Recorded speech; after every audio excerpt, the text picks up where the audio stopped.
everyone. I'm Raquel, and we have Brian TV, the Brian the Observer, Brian VS the World. You know, whatever you want to go by. I've done so many. I've lost count. I know. I used to go by Super Saiyan Girl, and I thought it was just too long a name, so I went with Raquel SSG.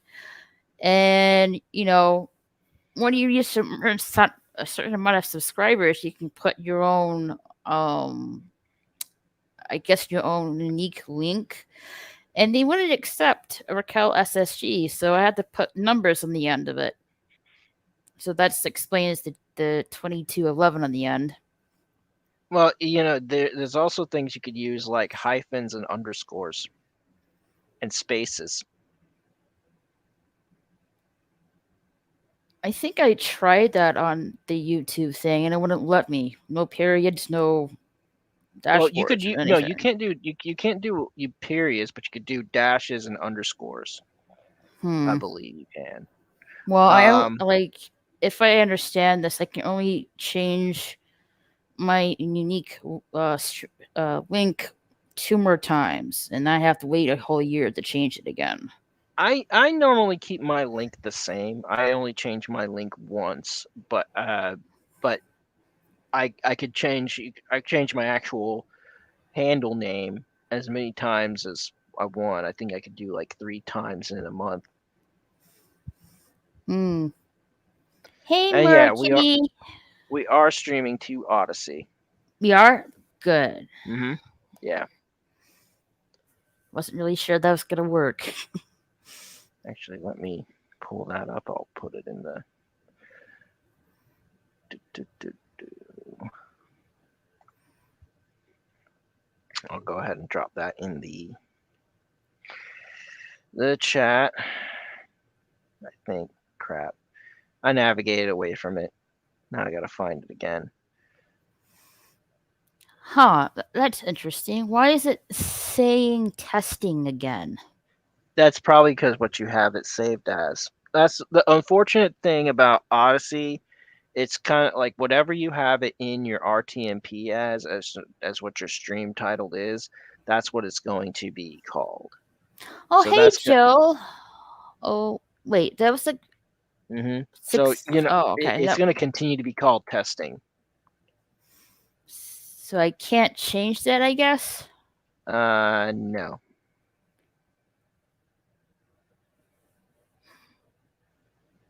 I mean, you can, but you'll have to do it in Odyssey, and you'll have to do it before you go live again.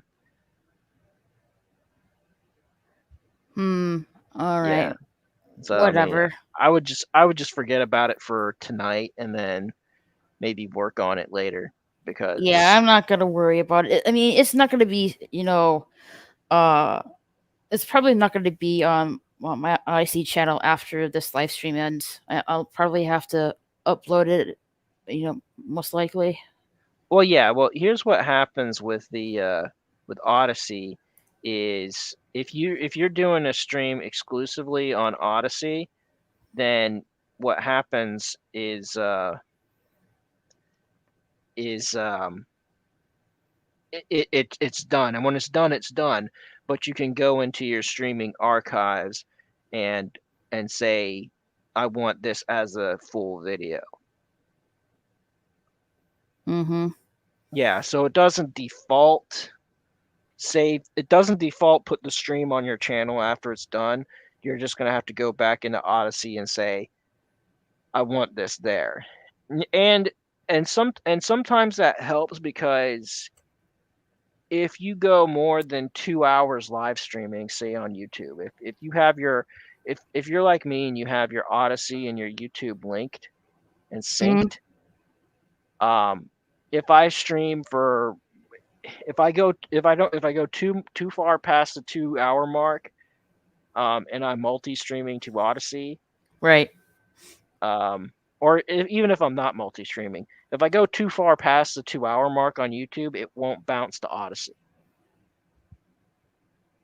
If I go right around 2 hours and under, it'll bounce to Odyssey. Hmm. So that's the sweet spot if you have it linked. And if you were, I mean, me, when I had it multi-streaming for, um, now I can't because I downgraded my StreamYards because I don't stream as much anymore. Mm-hmm. I went ahead.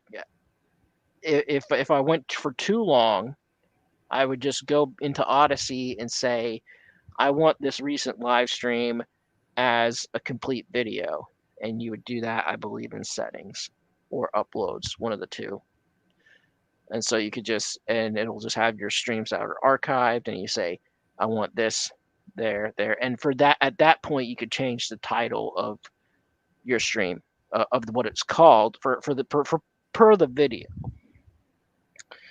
But for the generic stream, I would just call it like SSG Live or Raquel Live or whatever it is, and then that way it kind of rolls like that, kind of like how if you were streaming with OBS and doing it with an encoder that way, say Mm-hmm. for YouTube, it would continually have the same title for the stream.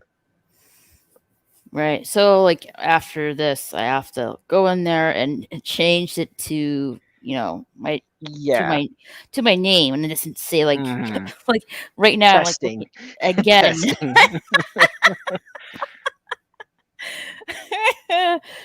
Technology can be great or it could be a pain in the ass.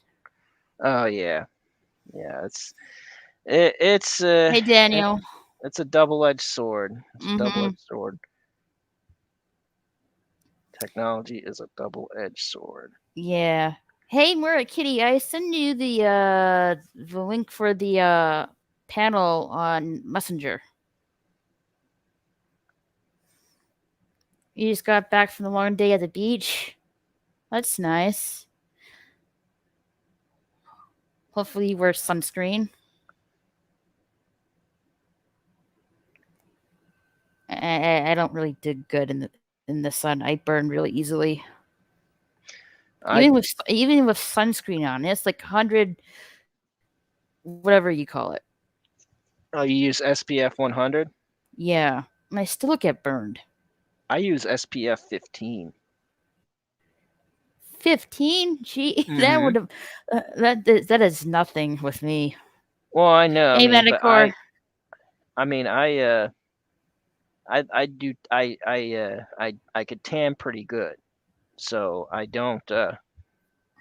I need some protection from sunburn. Like if I'm out there all day doing work outside, yeah, I'll do something like 30, like on my face and arms. But if I'm going to the beach, I just do 15, and then I'll reapply after like an hour and a half. Uh, if I'm wanting to stay out there longer. And what happens is I get really red, but the next day I'm a nice gold, a nice bronze. Yeah, My I wife can't gets do my that. wife gets jealous because that's just the nature of the skin. That's me being Italian, over there, Hmm. Mediterranean stuff like that. Yeah, for me it's like either red lobster or you're burnt. Those are the two options I have. It's like, yeah, I'm not really go outside and enjoy the sun kind of person because I just know I'm gonna get burned real bad.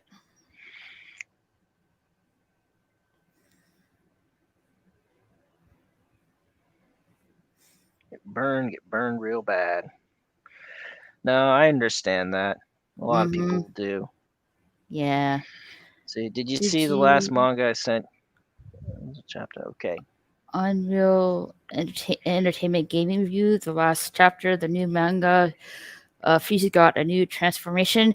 I haven't seen it, but I have heard that, she's, or the characters, has a different color to it, in transformation wise. Hey, LDG, what's up?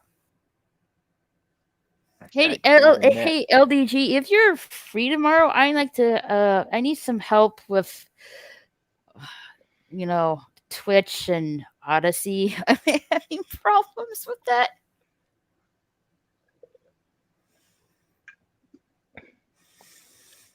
Yeah. Uh, I'm not really much caught up with the s- manga, but I'll So have to so check it out. does Black Frieza like eat fried chicken? I don't I'm know. sorry. Is this is this new transformation stronger than the gold version? Oh, he's gold. Uh, Man, I missed a lot of stuff. yes. Frieza did turn into gold. Uh, now you know Frieza Black is in the currently the new transformation. I guess I'm assuming Wow. it's stronger than the gold. I don't really know. I had to check it out. Hey, Hello, Tokyo Trekker, how are Tokyo you Trekker. doing? How are you doing? Tokyo Trekker. Does he trek Tokyo? That sounds like fun. I don't know. That's a good question.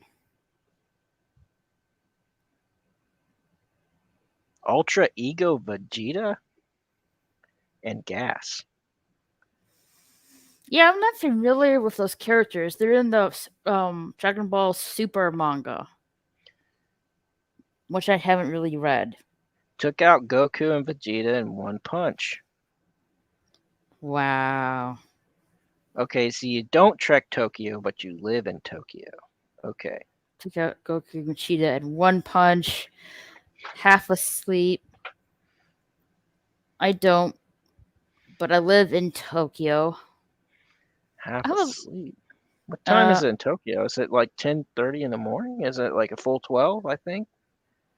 I don't know. Let's No, see. it's Tokyo, Japan. Time. Time zone. Like 11:30 in the morning in Tokyo, Japan. were you up all night, Mr. Trekker? Yes, me, him, and Mora Kitty were like live streaming, and I just called the quits. So I think around it was like almost 3 o'clock in the morning that I called the quits. Mora, get in here. I send you the link for the stream. Meow meow. Yeah, 11:30 a.m. Hey, Murder Hornet returns. Insomnia. That Yeah, that's a I good name. Murder Hornet Returns. yeah. Oh, you have insomnia, Tokyo. Have you tried melatonin?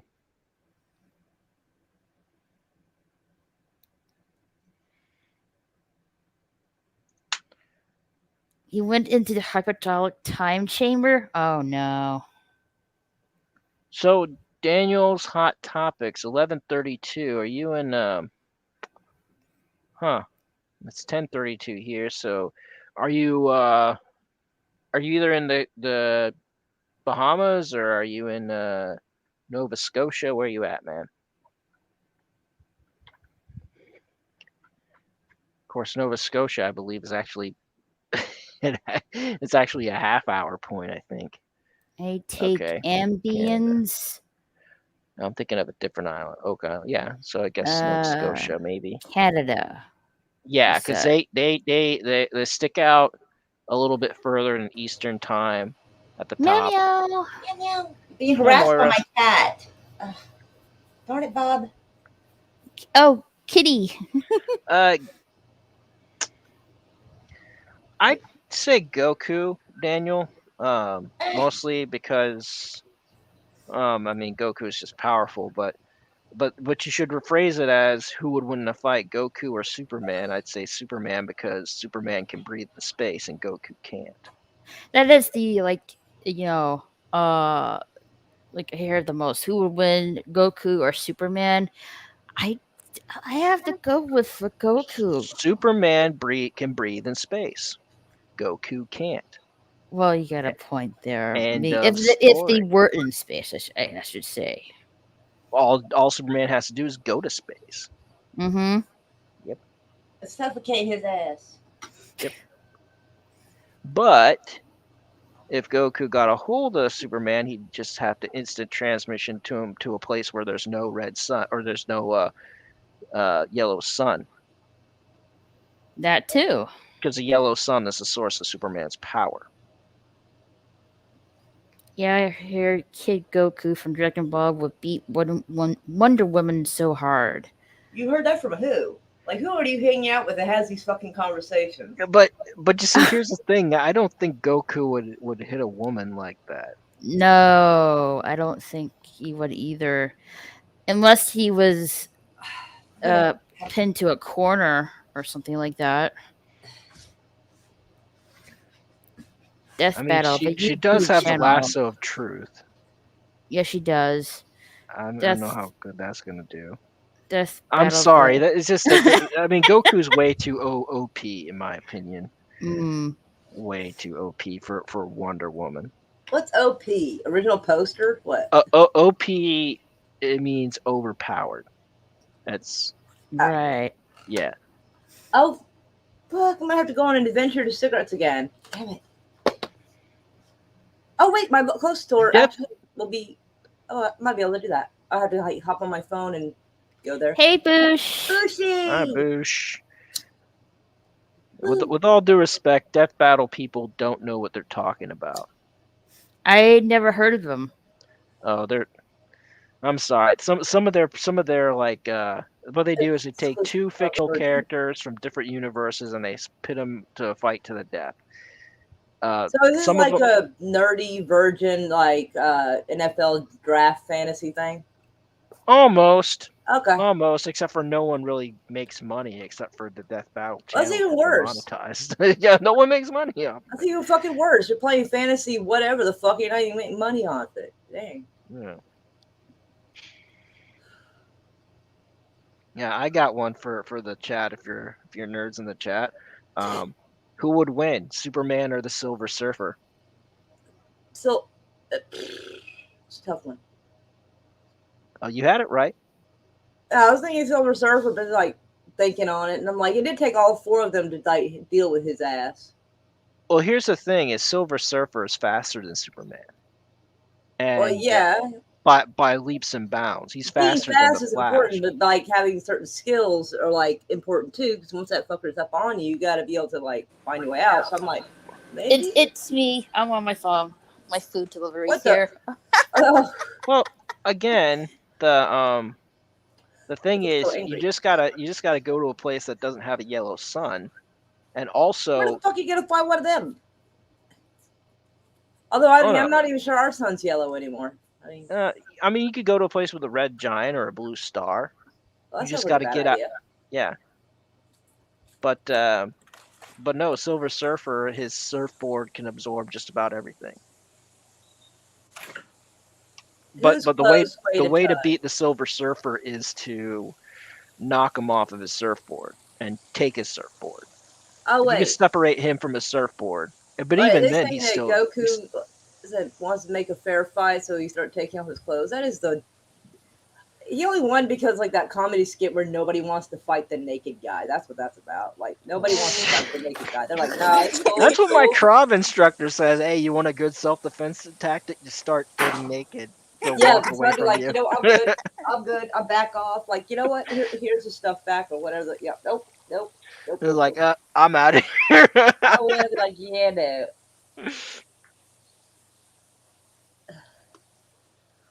Oh, Tokyo, don't be silly. She doesn't need to practice her split personality.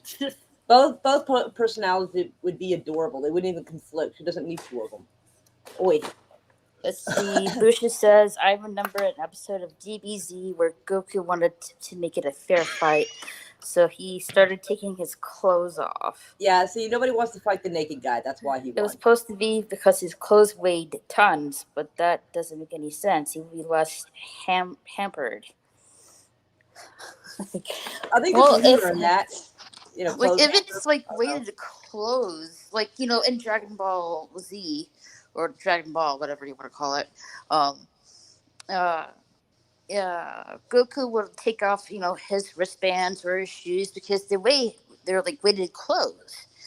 So when he takes those off, he's faster, stronger. You know what I mean? Not There for was just a little bit, but not as much. people actually tried that theory, and turns out it only makes you just a little bit stronger, Yeah. not by much at all. No. It it and if you try to use the weighted clothes like Goku's has, like the serious weighted clothes, your Mm-hmm. body can't handle it. Period. No. Like you'll start having like spinal issues and things Yeah. like that. Oh no. No. Yeah, a little spine compression. Yep. I mean that's why I had to stop using the squat rack back in the day. Oh, my Is back could not even. No, because I kept on saying more weight, more weight, more weight, Oh, bruh.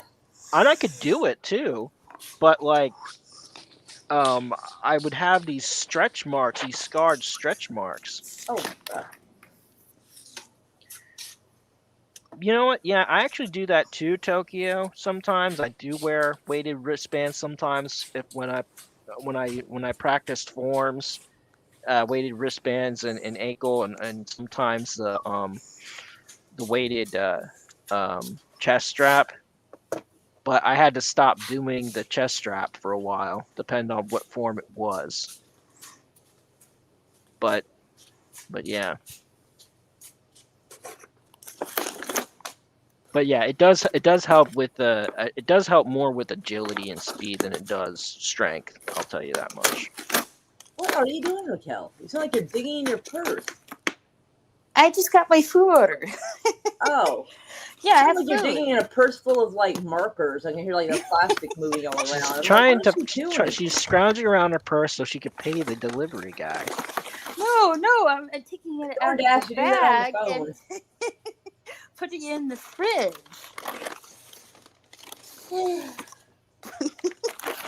It's like I'll have this now and this later. Exactly. Oh, What'd you get? I got some McDonald's because I didn't go to the grocery store today like I was supposed to. Oh, So you're having like cow eyeballs and human meat? Okay.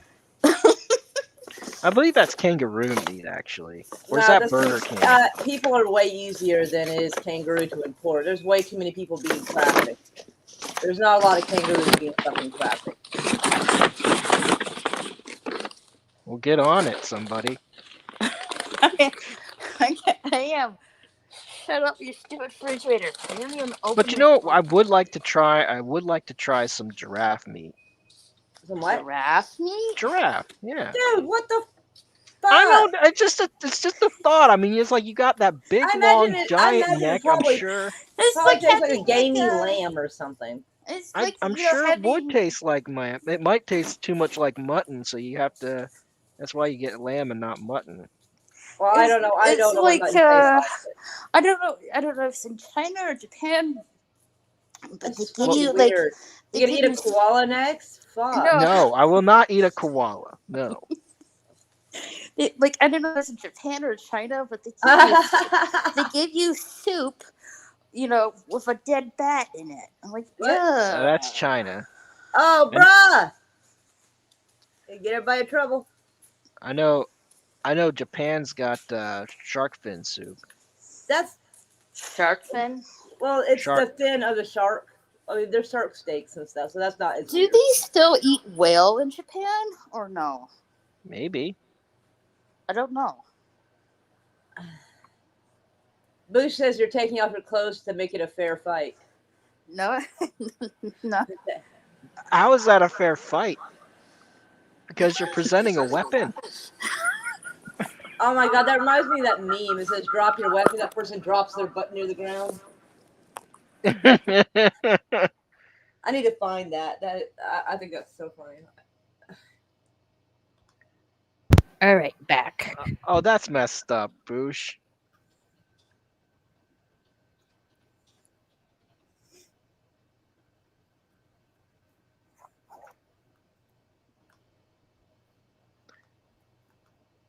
I am back for putting food away in the fridge. Man, that picture's too large. I can't show that. All right, I'm behind in the chat.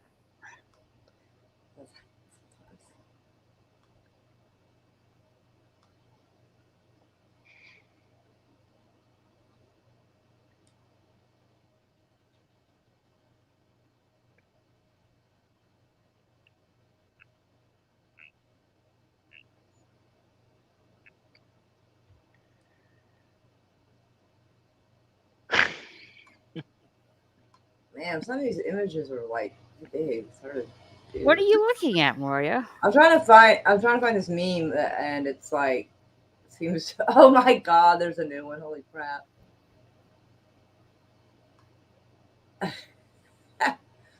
All right, hold on.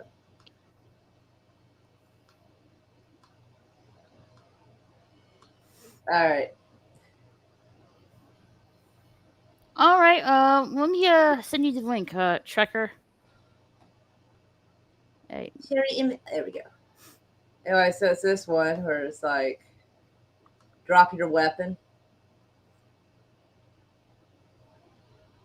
That was the sort of the joke. So I was dropping a weapon, so he's saying his butt and everything's his weapon. This one's a new one, but that's funny.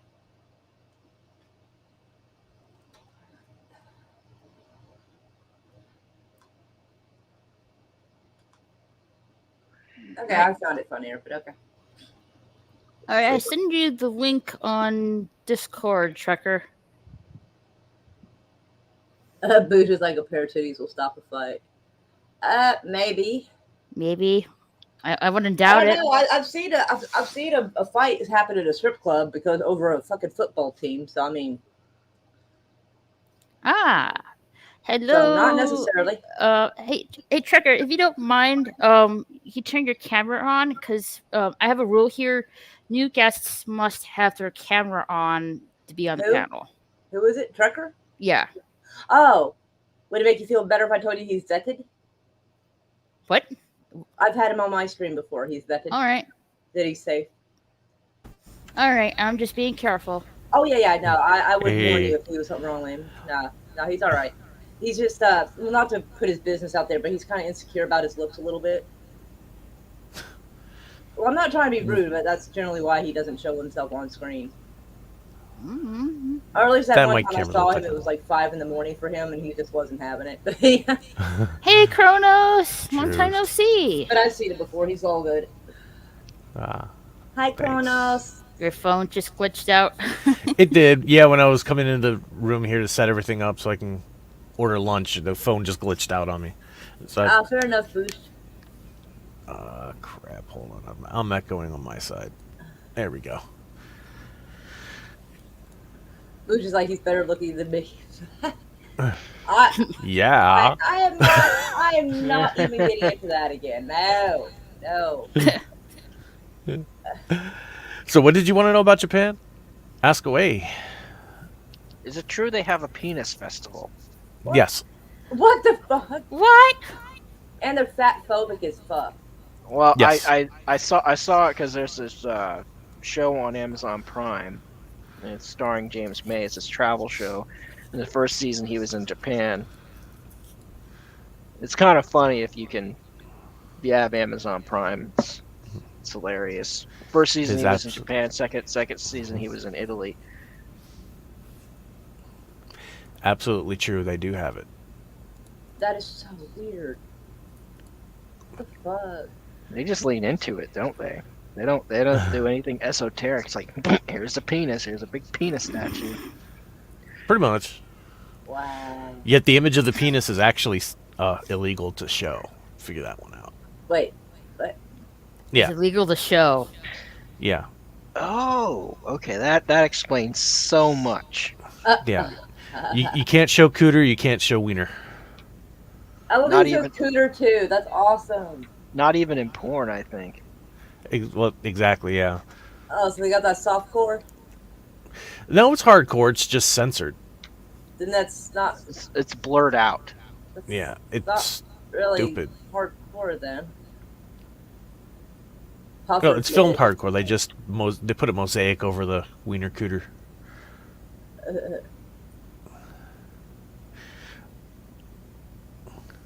What? Of course they speak Japanese. Is Yeah, fishy some worth sushi is. eating? Yes. Yeah, yeah, Fuck yeah, it is. delicious. What is with the fugu? Okay, so that's puffer fish, and chefs have to be specially trained and licensed in order to serve it. Because it's poisonous.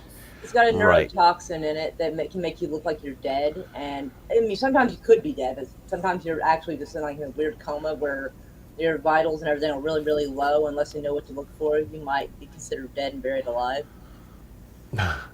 Sorry. Interesting.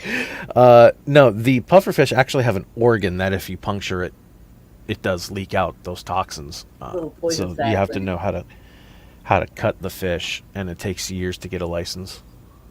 I would hope so. Yeah. Krona says he's not stripping for the ladies. Are you stripping for the gentlemen? I'm just saying, if you said I'm not stripping for anybody, that would have just covered the bases.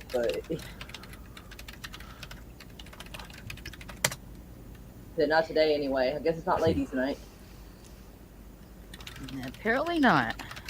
That was Thursday night. It's always ladies' night on Thursday He night. said, I I have an think. idea. Don't eat it. Correct. That's the safe way to go about it. That's one of the upsides of America. It's like almost impossible to get pufferfish. I don't think you even can get pufferfish here. And so And we're like, I no, don't we're worry not about we're not even touching that with a 10-foot pole. right. Mm. So I don't have to worry about like, is this pufferfish? Like I don't have to even worry about that. Yeah, Except I to wouldn't hope that dare your try. fish has been flash frozen, so you don't end up with weird parasites.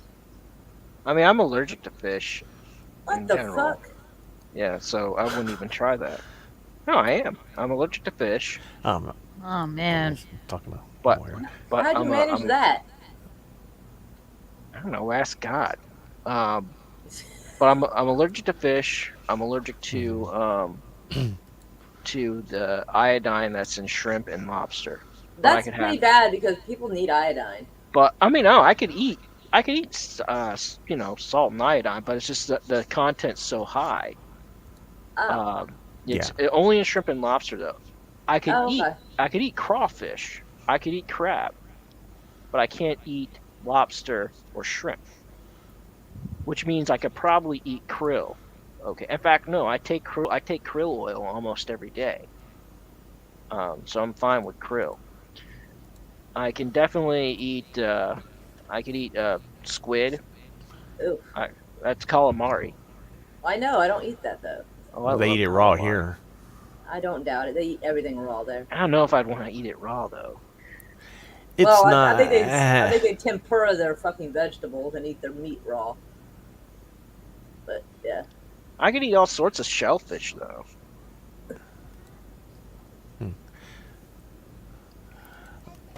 Hang on one quick second. I That agree, same was- Boosh. Don't eat it. Don't eat the pufferfish. That blowfish will make you hooty. Oof. Yeah, Right. it's a pretty big risk to eat that pufferfish. I do not recommend eating that. You know what? If I was on death row and that was my last meal, I'd make sure I'd have it. Just to say I A, tried it, and B, if I'm allergic to it, I'm going to die anyway, right? Well, have an Mm. EpiPen with you. Oh, the pufferfish. Well, If I'm on death row, it's my last meal. oh yeah. Well, a might pufferfish as isn't well. a guaranteed death sentence, though. Well, it's not just that, but I'm allergic to fish, so... Oh, well, yeah, certain fish, though. No, fish. I can't have okay. shark, I can't have saltwater fish, I can't have freshwater fish. I can't have fish. Oh, okay. Hey, nobody. Oof.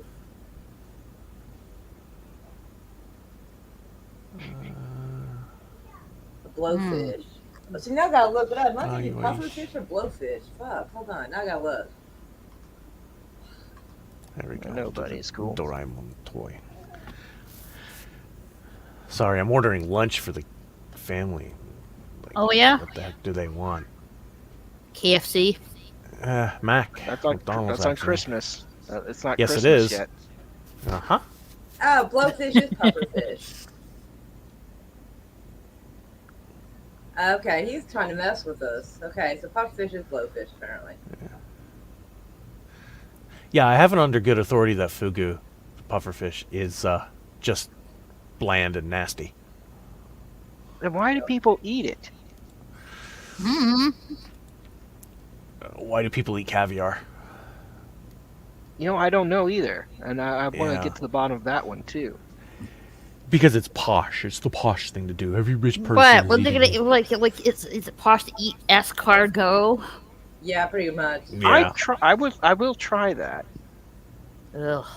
I am looking forward to the day where I get to try that.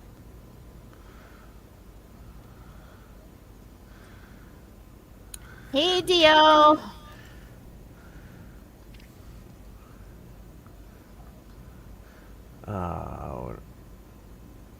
Oh, the pancakes. That's what I wanted. Poochie pancakes. Pancakes. You guys asked earlier if they eat shark fin and whale here. Yeah, they Yes. eat whale. Yes. What kind of whale? It's not wild caught whale. Actually, it's like pseudo farm raised whale. They Oh, don't. they got farm whale. How do you Yeah. farm a whale? Holy crap. There's a species of whale that's still way overpopulated. That's not endangered. I I know it. forgot Like, what it was. like where, but- what kind of facility do you farm whale, though? Like, fuck. Pseudo farmed. It's mass bred, I should say. So it's artificially bred. They do it in the wild though, but it's artificially bred, and the species of whale is overpopulated. So that's the whale that they hunt. It's not like it's not anymore anyway. It's not like humpback whale or blue whale or nothing like that. But it sucks. It's absolutely nasty. I've had it. I've had whale sashimi. It's gross. Oh wow. Yeah.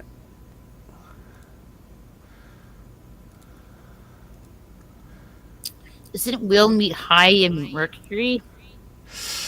I think all fish meat is,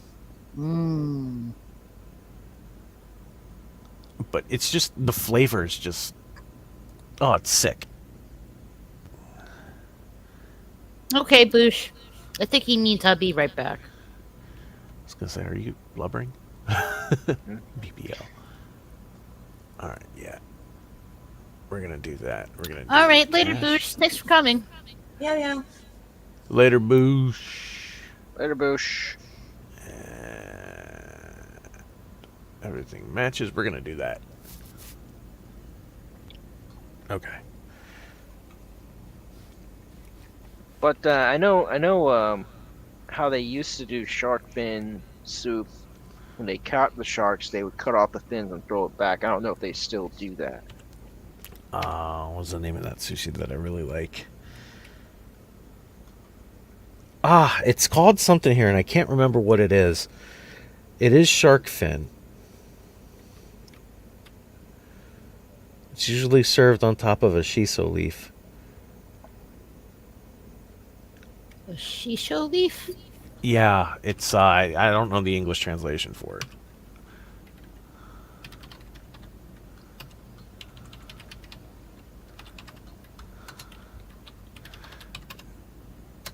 It's on the tip of my tongue, and I can't figure it out. So I'm gonna look at the menu for. Shoot! I remember it's Ingawa. I think, yeah. So Images. what brought you to Japan? It's not Ingawa. That's a long story. Okay, That's a tell us very the short version of it. The TLDR version. Earthquake happened. Moved here. Got a job. Stayed here. Oh, Earthquake? Where was the earthquake? Let me guess. California? No, the 3/11 earthquake that happened here. yeah, the one that The tsunami. knocked down the power plant. Yep. Yee. Yeah. So The you went to Fukushima power plant, Raquel. you went to help out and get a job because it was probably they needed people and you just stayed. Not exactly. Hmm. Hey, nobody. But it's right around there. Okay. Hey guys, listen, How just you fair doing? warning. I ate my dinner and took my medication, and I'm not feeling very good. I'll try to hang in, but it is what it is. Oh, don't force yourself, nobody.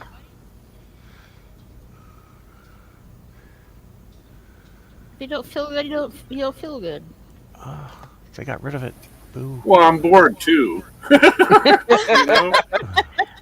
Oh, I know that feeling. Oh yeah. That you're sick as a So dog, yeah, but you're I'm bored. feeling kind of queasy.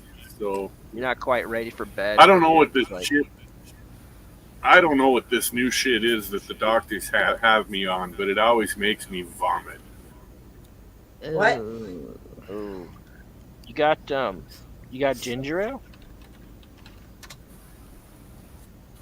I'm drinking a can of flat ginger ale as we speak. Oh, okay.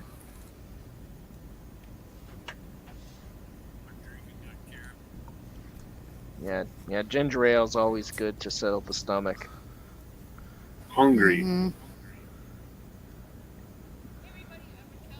What is it? That's what I wanted to do.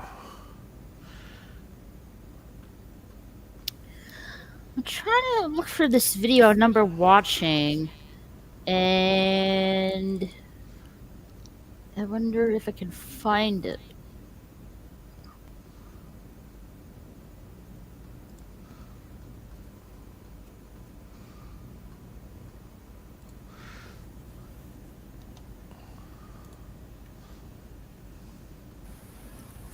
I had an interesting moment at the dump today. When I was done dumping out all the shit out of my truck, I hopped down off the back of my tailgate, landed on the ground, and the bank of the pit gave way. And I ended up getting avalanched down into the garbage pit. Oh Yikes. man, Yikes. It that's went, not fun. it slid all the way to the back of my tires. I mean, I'm lucky my truck didn't come down on top of me, for God's sake. I'm going to go complain to the guy that's supposed to be minding the dump. Say, hey man, this is what just happened to me. It happens again, I'm going to sue your ass.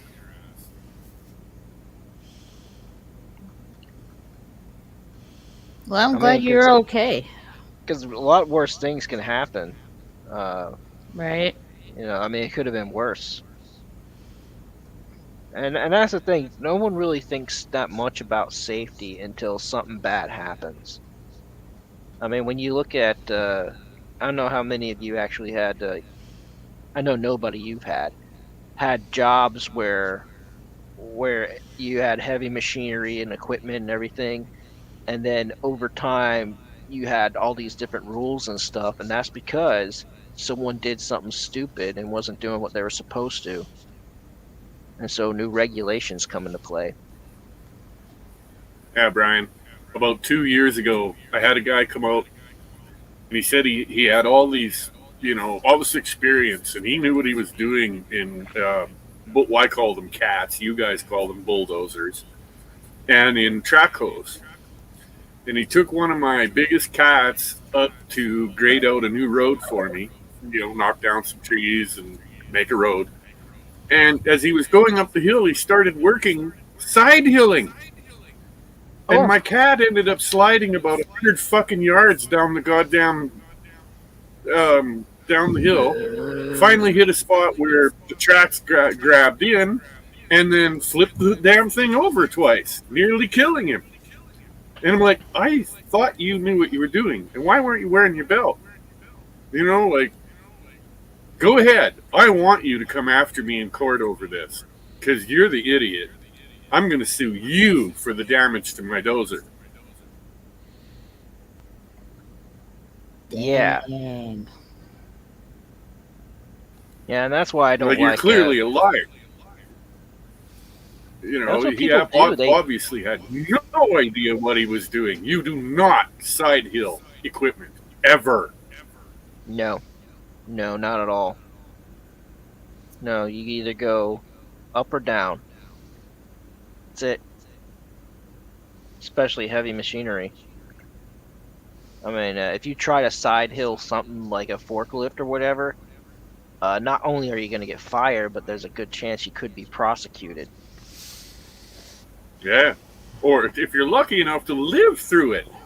You know, and that's Yeah. what I told him is I'm driving him into the hospital. Thankfully, he's only got some bangs and a little cut on his head and shit, some bruises. But I'm like, dude, you could have been killed.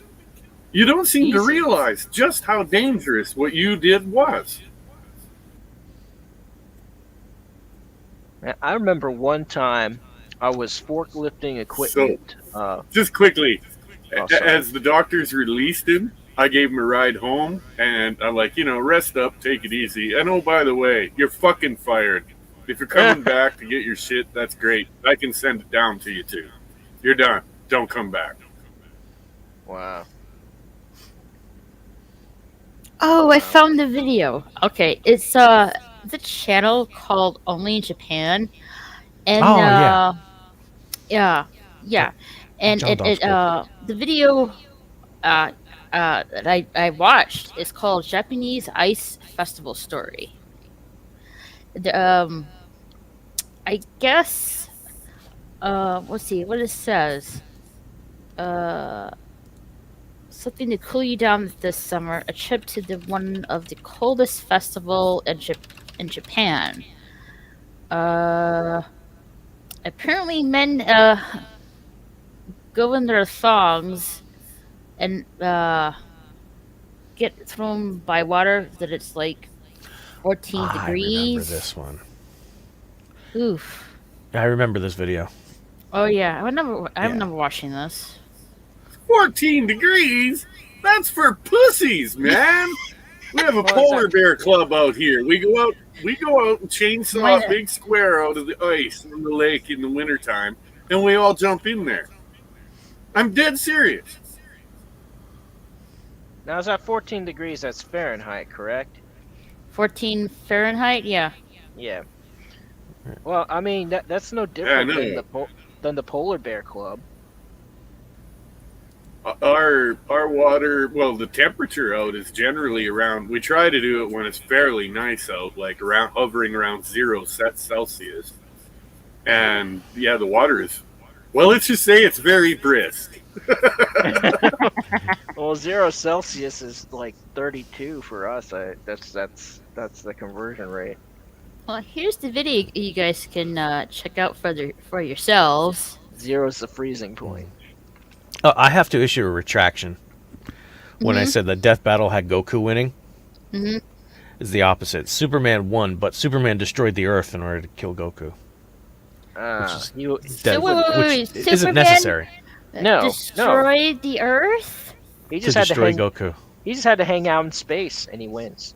I mean, Well, he was hanging out, and then Goku transformed into his Dragon Ball GT super form, whatever it was, and shot a super enhanced Kamehameha wave into the sun, which Superman charged all the way down to the Earth, buried Goku in the core of the Earth, blew up the Earth, and Superman lives. It's stupid. It was That's not stupid. necessary. I'm sorry, those Death Battle guys. I'm sorry. I mean, Okay, Superman would even- not destroy the Earth. Neither would No. Goku. even the ones where they're kind of guys. they kind of would be right. They're dumb.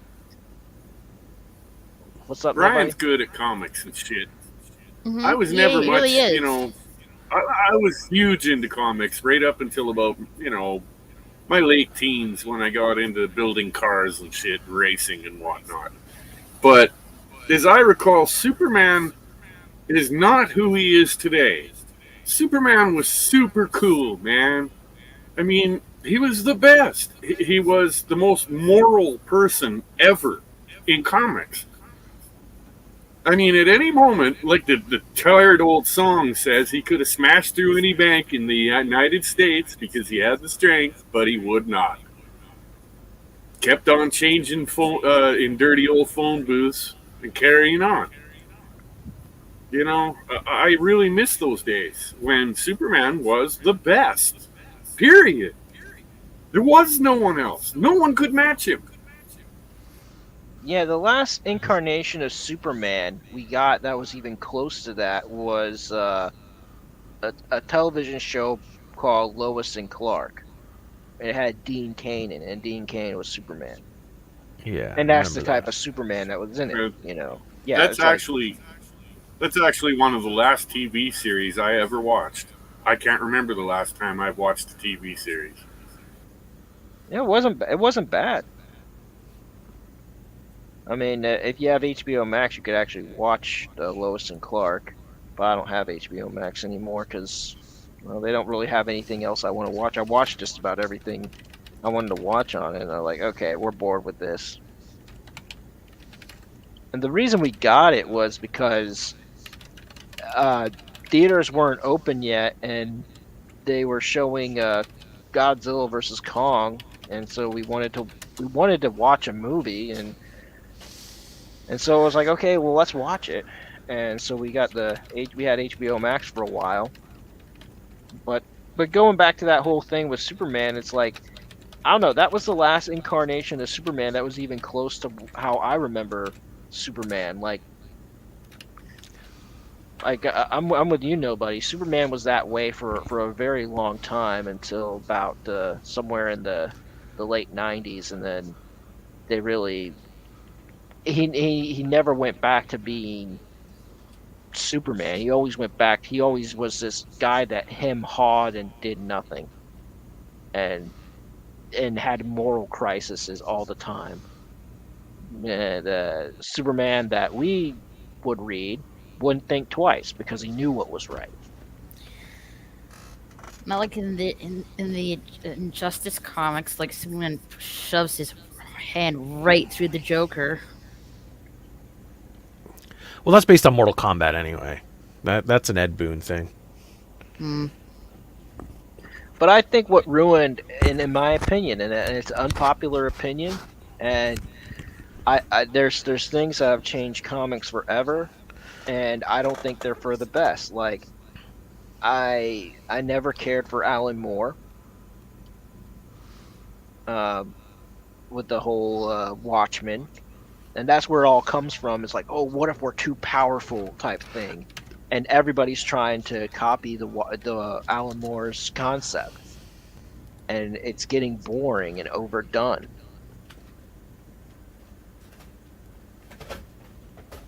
You know, I say this much, like Yeah, I'm it's- getting.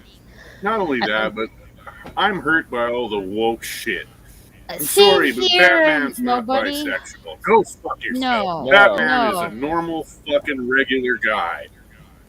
no. Like he's a bored Today- billionaire that likes to play detective. I know today on Twitter they were like saying, "Is Captain America a virgin?" I'm like, who cares if he's a virgin or not? Obviously not. If you read the comics, he's not.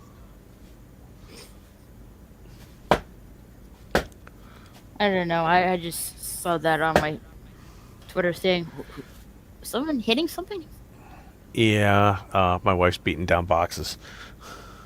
Oh, okay. Yeah, she's breaking them down. Yeah, and it's not going to be whether or not he truly is a virgin. It's going to be what he had sex with to lose his virginity. Hmm. That's just the way it is today now. Yeah, that'll be next. You just said it. What?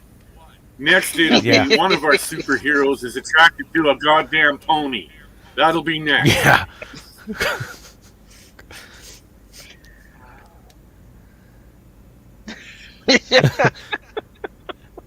Batman's new love interest.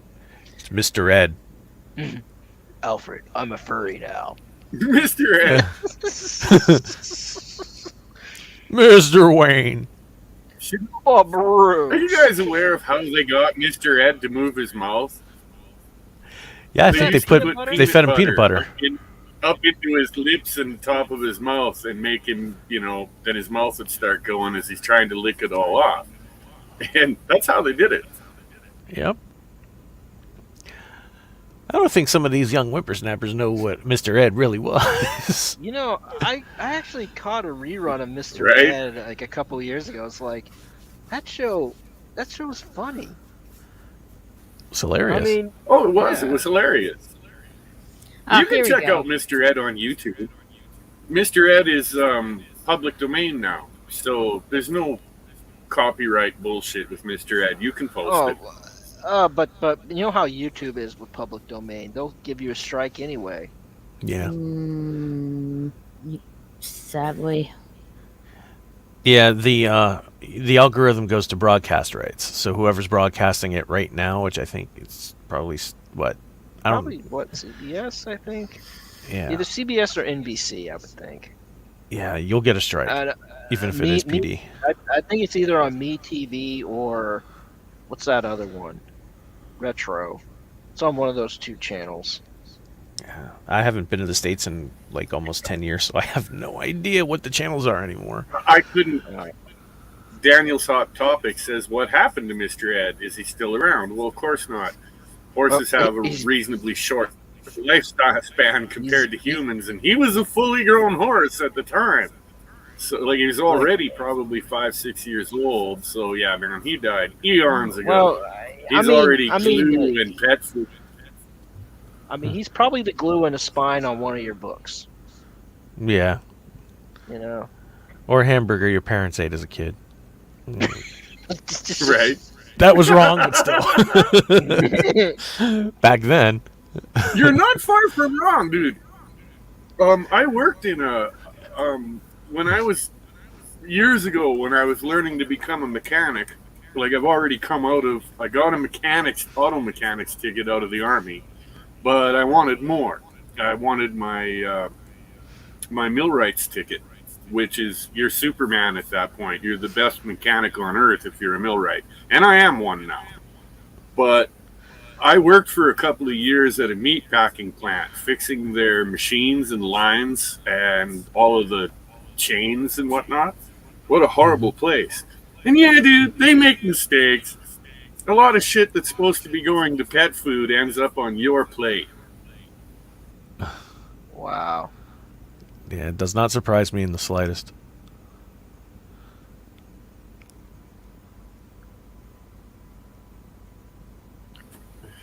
You're right, Kronos. I can talk to a corpse. I've done it. Sat down beside him and basically did the Joker thing from the 1980s. Well, buddy, as I'm lighting a cigarette, I'm glad you're fucking dead. You miserable prick. You are a vicious bastard, and I'm glad you're dead. I'm glad you're dead. Classic. Classic Batman 89. Nothing like it. That is incredibly disturbing. I like Nicholson as a Joker. I have to say my two top live action Jokers are Nicholson and Heath Ledger. I'm just gonna throw it out there. I would say so too. But I really liked, although I hate him as an actor, I really liked the job he did with the new Joker movie. The hair-lip Joaquin kid Phoenix. there, Joaquin Phoenix. Joaquin Phoenix? Yeah. No, it wasn't. That was Yeah, it was actually, Joaquin Phoenix. I really liked that movie. I'm sorry, but I loved it. I haven't seen it. I know the The a scene where he second- blows away De Niro, that is just, wow. Wow. I've been waiting for that for 20 years for Hollywood to put something like that out again. I know there's a sequel coming out, Joker 2, and it's gonna have Lady Gaga as supposedly as Harley Quinn, and this is supposedly the movie itself supposed to be a musical. Yeah, such a miscasting. Wow, that No. you want to talk about a movie that's gonna suck? There it is. That's going to ruin it. Yeah, the fact that it's a musical. Well, no, I was throwing out Lady Gaga. She sucks. I'm throwing She out. shouldn't be Rah Harley rah. Thank you. Thank you. Lara. First of all, she sucks. And second of all, I'm pretty sure that's a man that went through a transition. Oh, rah rah, ga, or something like that. I want Batman dead. I had Stupid. a No. I did this one event. I I was basically the stagehand to set it up and tear it down. And they come through every year as an incentive for the employees. It's a company called Sapphire, and they get someone big to have a concert. The first year I did, and it's always a good paycheck. First year I did it was Santana, then it was Van Halen, and then it was Sting. And then this last time I was there, they had Lady Gaga, which close to they paid her almost $1 million. They paid her a little over three-quarter of a mil, just to have a private concert right there at the Amway Center in Orlando. And because it was a corporate event, it wasn't for the general public. And they do these incentives for their employees every year. You know why? Because it's a tax write-off. You know what is not a tax write-off? Holiday bonuses. Mm. Yep. And these people, they do software. They do software tech and engineering for you know Google and people like that. So they have the money to put on these concerts every year for their employees, or their C-level employees, I should say. Yeah. To go back quickly, Raquel highlighted the I'm eating cat food. Lots of people eat pet food. They don't even know it. Yeah, yeah. You know what else I learned while I was there? I learned something really hilarious. The Food and Drug Administration, both in Canada and the United States, allows 1/1,000,000th of a particle of rat feces in your hot dogs. Now, this doesn't mean that every hot dog has 1/1,000,000th of a particle. No, no, no. What it means is out of 1,000,000 hot dogs, one of them out there has a rat turd in it. Oh. Thanks. I just Now is that all hot dogs, or does that include kosher dogs, or? That's just a I'm not regulation sure. I can overall. only go. The company I worked for made both mixed, like pork, beef, and turkey, and then they made pure beef hot dogs. Now, I was working in Alberta, where we're rat free in Alberta, so that's no big deal. We got clean food. But out in Ontario, or even here in BC, where I live now, not so. Not so. By the way, I still eat hot dogs. I fucking love them. YOLO. Well, It's I like mean, having it like a go on. I'm sorry, like a pack of M&Ms. You have like a 1 in 1,000,000 chance of eating a cockroach or something like that. ugh. Yeah. But like that would suck if one of those hot dog brands was Hebrew Nationals, but then it really wouldn't be kosher now, would it? Mm-mm. Mm. Well, I have a question. I'm pretty sure Rat rat friends. turd. How I'm the pretty hell sure- can you offer something kosher in a restaurant or in a meatpacking plant where you're also processing pork? If you fried some pork chops in a skillet, I don't care how well you cleaned it. By their rules, you can't go and cook them some kosher food in that pan. You can't. But they do it. Mm-hmm. Yeah, that's true.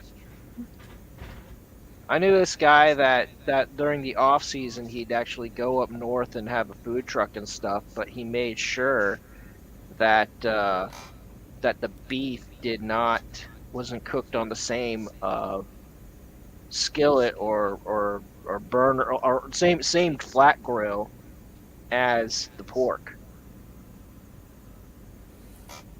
Actually, what I've learned is the butcher I buy my beef off from in Prince George, and I buy a lot at a time and bring it up here, and I hate to say it, but I gotta freeze it all. But it's halal, it's blessed, and I'm telling you, these guys are very fussy about the quality of this beef. It's perfect. Well, halal, that's the Muslim stuff, and then they are very particular about pork and stuff. Well, they won't eat pork. They won't even touch it. And Oh I no, I know talked to my that. butcher about that, what I brought up earlier. I said, well, I'm just curious. Could you butcher a pig for someone in here and then still keep the halal rating? And he said, absolutely not. Absolutely not. I'd have to throw away all my equipment, scour the place, repaint it, hang new hooks, do everything all over again. A pig may not even touch this place. So, I'm just saying. I like pork too. I buy my pork from a big Ukrainian lady that lives in a town near me here.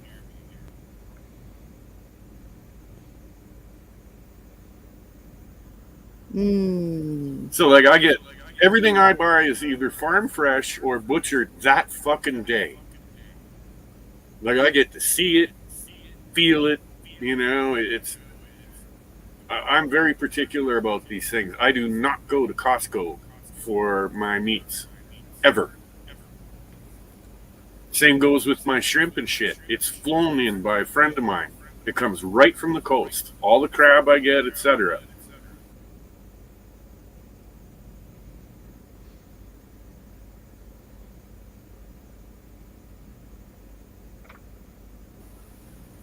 I don't want anything to do with processed factory meats much anymore. Like I said, I'm still a sucker for hot dogs, but the Ukrainian lady makes really good fucking hot dogs and really good sausage.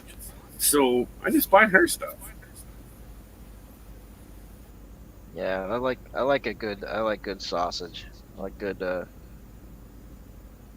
like a good bratwurst. I like good Italian sausage. I took her the back half of a moose a couple years ago, and I said, the 1/4 is for you. It's a tip. You do with it what you please. But I would like my quarter here turned into sausage, and I'm more than willing to pay for it.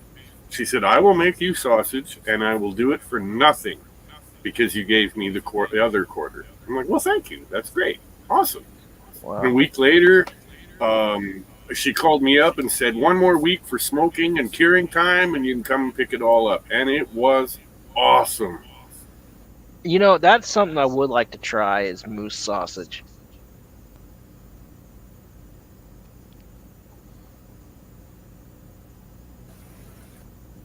It's delicious. And if it's done right with some little bits of garlic here and there in it and spices, oh my God, it's to die for. I never had moose. I've had other things, but I never had moose. I would like to try it. Yeah, I'm running low. This hunting season can't come quick enough for me. Hey, John J. Peterson III. Bacon. Bacon. Crispy bacon. I like bacon. Everything's better with bacon. Bacon here is a joke. I probably got cancer because one of my favorite fucking treats, get all stoned up at night, I'll wander into the kitchen, fry up half a pound of bacon, and just eat it. Wow. The Japanese need to learn how to prepare bacon. Do they not know how to make bacon? No, not at all. They serve it in like a deli sliced ham that you put on sandwiches. Oh, why? It's terrible. I take that stuff, I throw it in a frying pan immediately. Like, nope, my kids are not eating this crap as is. Goodness. Oh. How come like outside of North America no one knows how to make bacon right? I know, right? It seems like they like it chewy and floppy, and they don't know how to make it crisp. Exactly. Yeah, they can't seem to get that perfect crispness without burning it. They just can't. I kind of candy mine for my kids with brown sugar and maple syrup, and Mm, just let it fry in that. maple bacon. I love maple It bacon. candies up so good.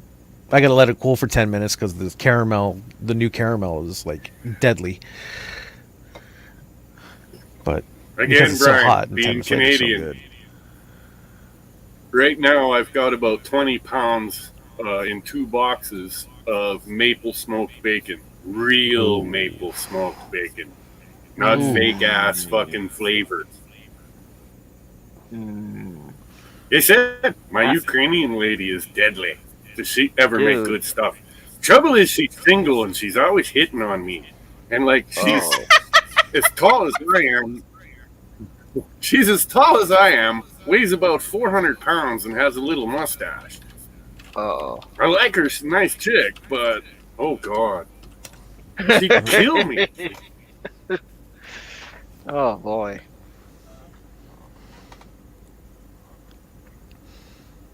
I should have. Hey guys, if anyone's still listening to this live stream, I am live streaming on Odyssey. So please, subscribe and follow me on Odyssey.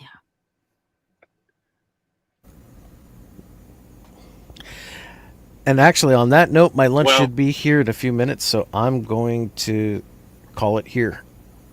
All right, thanks for For coming, me. Tokyo Trekker. Thank you for the invite. yeah, nice You're to meet you. welcome. It was nice to meet all of you guys. Moira, I will see you later. Yes. Yeah. Hey, John. Hi, Irish potatoes. Hey, Potato Ribbon. Oh, great. My friends now showed up in the chat. Yay. Just as I was heading out for lunch. Well, enjoy your lunch. All right. We'll try. Well, if I don't choke and you guys are still on, I'll send you a message and I'll ask Somebody will be around. if I'm clear. Yeah. All right. All right, everybody. Take care. Have a good one. All right, Later, later. Trekker. See you guys. Now, if I may, you bring up Odyssey. I've been using BitChute an awful lot. I haven't uploaded it to it yet, but at some point we're all going to have to fucking out of either moral need, like I just can't take what they're doing to other creators, or out of necessity due to the fact that you've been banned, we're going to have to leave YouTube. There's no denying it. This place has become a nightmare. I have You have to no say, freedom like, to speak here whatsoever. You say the wrong thing, you're gone. like what happened to Jesse. He can't, he got 2 strikes on his channel, on his monetized channel, and once his 2 week suspension of no live streaming is up, and he gets more and more strike on his channel, that channel is done. It's gone. Actually, I was in that boat before. I was on the edge of like getting my channel nuked. So One of the biggest pieces of advice I have for anyone is if you are live streaming and something controversial comes up in the conversation, you'll probably be okay. It's really rare for them to nuke a live stream right while it's happening. They'll get you later. So what I do, I live stream, yeah, but I delete that damn stream within 24 hours. That's an old trick. A lot of people do that, which people used to do that before the big controversy. Because what it did is when you did that, it actually helped with the algorithm. Not so much now, but it used to. That's what people did, and it wasn't so again not so much for the controversy, but it did help boost the numbers and algorithm. It just showed a lot of people showing up in spike, once, and you get suggested more. Doesn't quite work like that now. Hmm.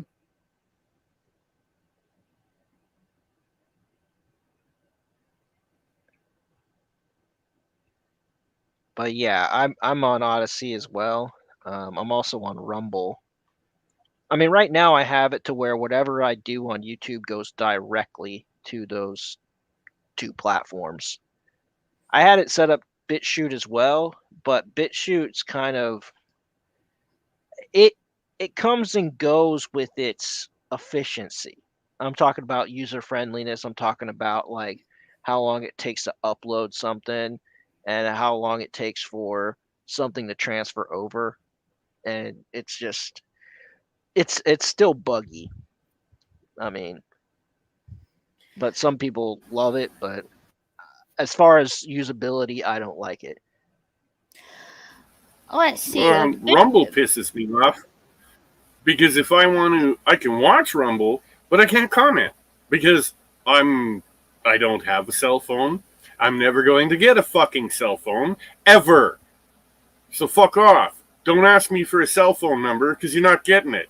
So can't you do anything else? Can't you send me an email to fix this? Nope. Nope. You mean you can't log in without a cell phone number now? No, even if I'm logged in. What they want now is a confirmation with a cell phone number in order to comment and everything, to solidify your account. It worked for me for the first few months, but now, now it won't work at all. I'm not allowed to comment because I don't have a cell phone. You know what? Shove your cell phone. I don't need a tracker in my back pocket. I really don't. Thank you very much. Anyway, BitChute, like, you can upload videos on there. You just can't really live stream. I know BitChute's in the works of supposedly trying to figure that out, but who knows when that's gonna happen. They've been in the works.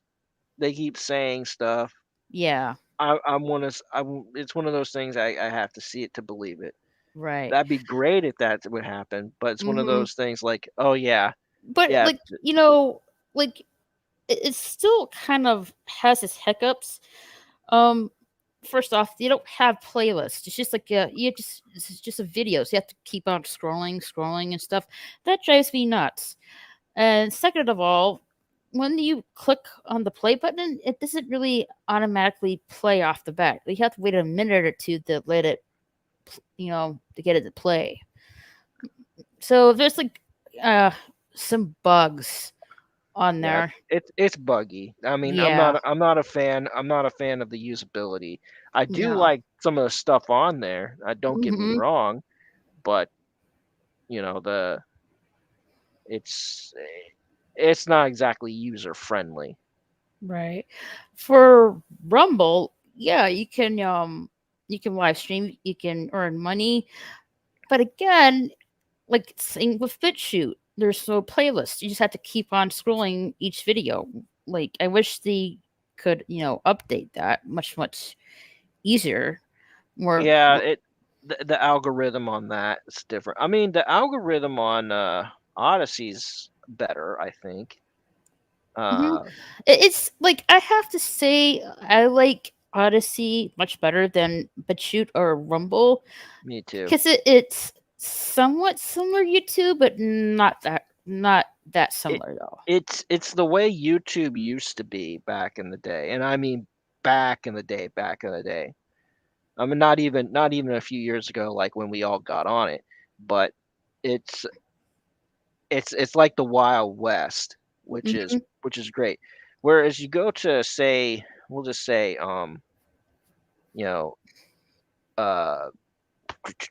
Rumble. Rumble is more. There's a lot more political channels on Rumble. BitChute, kind of the same thing, and that's all well and good. But if you're actually looking for other stuff, it's kind of. I mean, you got to do some digging to find. Odyssey's got everything right there at your front door. It's not just you could find anything on Odyssey. It's not just a live stream platform. You can upload videos as well. They have playlists as well. I have to say, if you want to have speak your mind and have the freedom of speech, what do you want to say on such platform, I would say go to Odyssey. Yeah, Odyssey is the better of the alternatives for sure. I'll Mm-hmm. I'll I'll put my 2 cents in that stock overall. I don't know if you guys are aware of it, but there's another good site called Pilled/Foxhole. I watch Salty Cracker on there all the time, and their chat is wide open. You can say whatever the hell you want there, and you ain't gonna get banned. I'll have to check that out. I have to check that out as well. Yeah. I mean, I know you shared a link to it. I mean, at the time, I guess I don't know what I was doing. I was like, I'll look into this later, but I'm definitely gonna check that out for sure. I mean, because I hear good things about it. Have you guys heard of like DTube, like D.tube? It's supposed to I be like an think other. so. I think it's supposed to be another alternative website to YouTube. I think. I think there's that might be the one that has that makes you do a limit. Like it can't be more than like 15 minutes, I think. And Ah. I could be wrong. I could be wrong. Or I might be thinking of BitTube. That's another one. I don't know if they're still around. There was also, is NewTube still around? I don't know. I haven't looked at it in a couple of years, but it was another startup alternative. I mean, there's also like DLive, but I am not. I don't really hear much of that website anymore. DLive's a joke. It is a joke. It could have been DLive's something a great. joke. Okay, what happened? Yeah. Well, first of all, what really pissed off most of the users off and made them leave is everybody's watching Salty Cracker because, hey, we can say what we want in the chat. Well, right. some social justice warrior in the company freaked out and canceled Salty's chat altogether. We can't, no chat whatsoever. Gone. And then they started removing people. People like, there's a Canadian up here known as everyone called him Rage, but Raging Dissident. He's been canceled. He's gone. He's not allowed on DLive anymore at all. And only because he stood up. He's an ex-soldier that stood up against the government and was saying, here's what's going on, and I don't like it. So, bang, canceled. And they've been doing this over and over and over again. You know, I've just had it with DLive. I won't even go there anymore. Yeah, I haven't been to DLive since that whole episode with Salty Cracker happened. And everybody else seemed to follow suit because it was supposed to be a place where you could say whatever you wanted. And that's not the case anymore. And apparently you can't. And I was like, from what I know at the time, you could share videos on there, but they changed that. I think you had to have a certain amount of subscribers, a certain amount of followers. I mean, I don't know. The thing is, DLive used to be pretty good, and it actually started having its problems long before Salty Cracker got there. And it was supposed to be. You remember PewDiePie? You've heard of PewDiePie? Yeah, okay. I'm familiar with him. Yeah. PewDiePie had basically had partnered with DLive for some time, and they kind of screwed him over, and so he left, and so that actually caused a lot of people to leave as well. And I don't know if it had something to do with money or payback or whatever it was, and he really wanted to make it more open source, and they weren't doing that. So it basically it's like, okay, you want you order filet mignon and you get sirloin steak, and then their excuse is, well, at least it's not a burger. That's exactly what happened. If you want to, in layman's terms. And I had some friends on D Live, and they used to be like all into it, and then they the rules started changing, and they had to work harder and harder to get where they needed to be to make money off of this, blockchain stuff. And so they're like, all right, well, I'm done too. And so it just never really worked out. Um, D Mm, Live keeps shooting. They keep shooting themselves in the foot, and they have been since day one. that's sad to hear. Well, I feel bad for a lot of the people that were on D Live because I was heavily into it for nearly a year. I was there just about every night, Like, and because well, there was lots of nobody. cool live streams, and then all of a sudden they just started dropping everybody, and that was it. I'm out of here. If I'm not mistaken, Moby, is that where you met Jesse on D Live? I remember you telling me that once It is, as a before. matter of fact.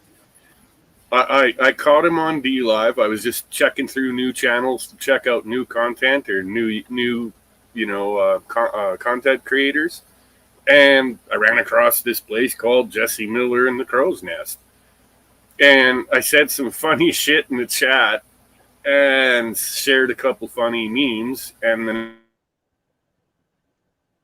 And then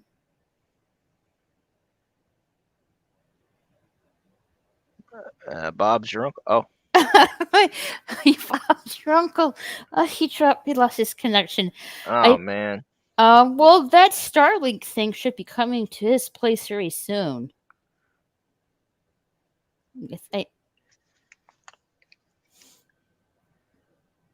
and he's back. Okay. So to pick up where I Nice was, drawing. I said some funny shit in chat, and the next thing I knew, he sends me a link, says join us. So for the very first time ever, I joined someone else's live stream, and the rest is history.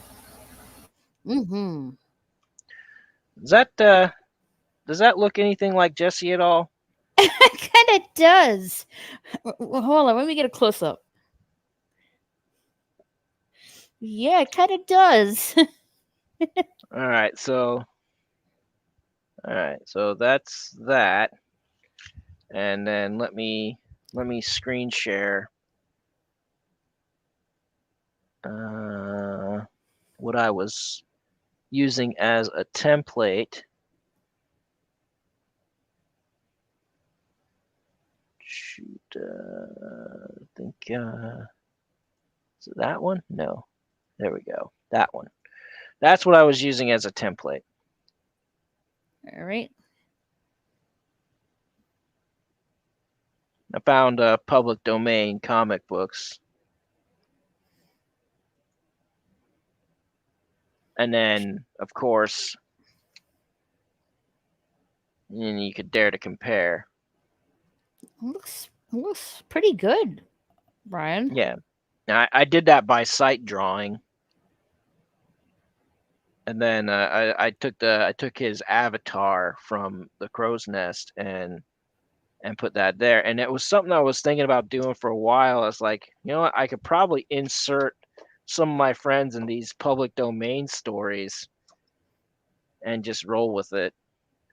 And before I was just kind of tracing and stuff, and it's like, but it just doesn't really take that well. There's only so once the pictures get smaller and smaller, it's harder to do.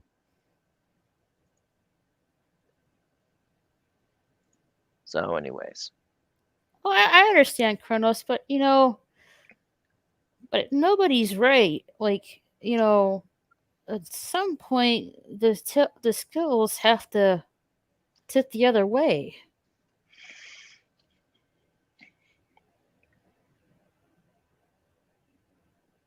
I think Salty Cracker, if I'm not mistaken, is on Odyssey as well.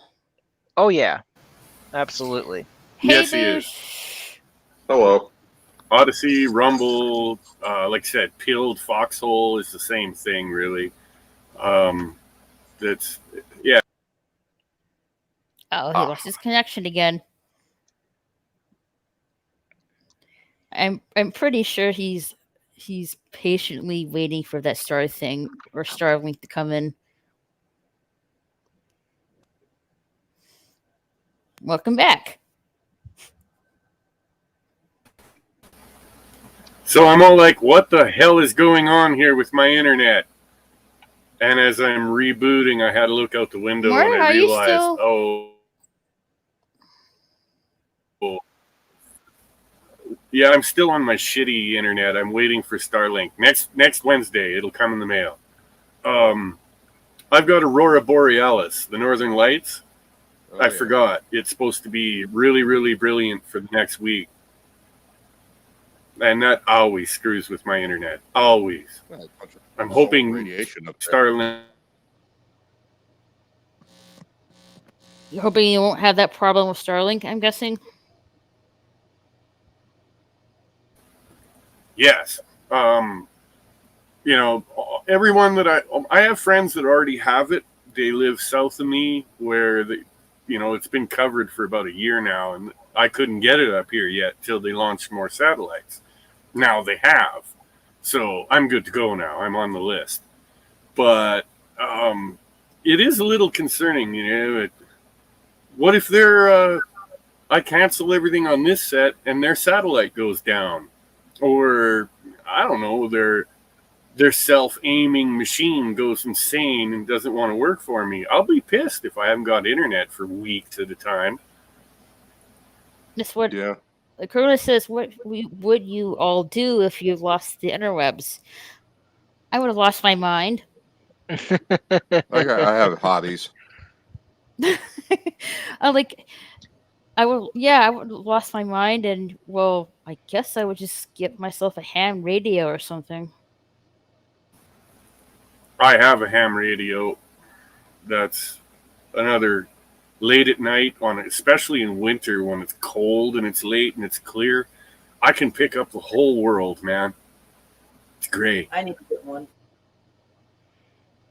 I have books. Lots and lots and lots of books. I have a fuck ton of books too.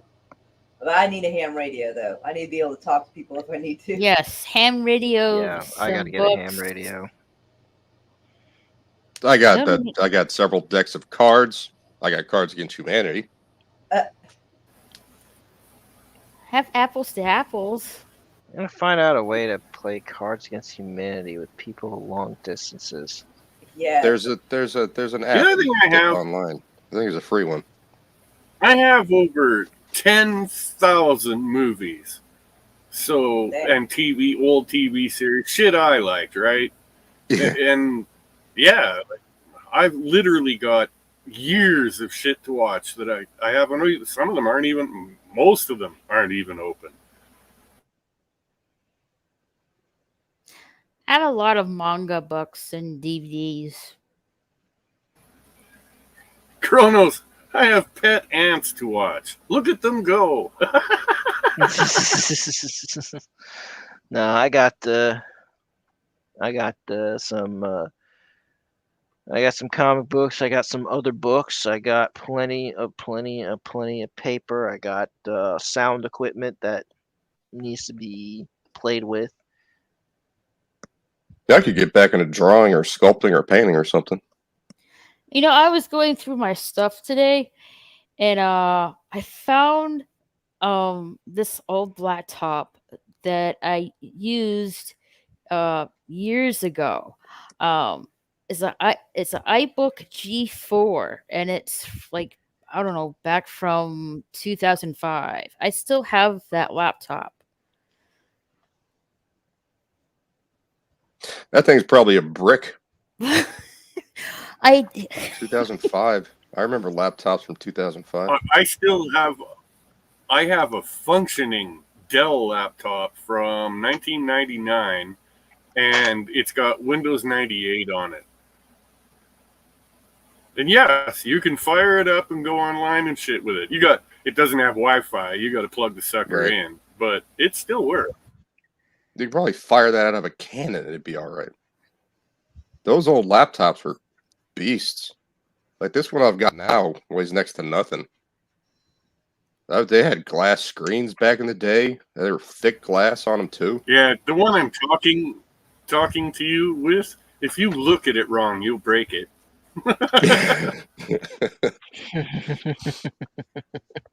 This is the second laptop I've ever had. I got it in 2017. The other one I got in 2013. Is that right? 2013? I think it was 2013. So I was using my desktop computer. Yeah, I had an HP that I used for school. Piece of crap. Couldn't run Diablo too well, you know. Let's just use it for school.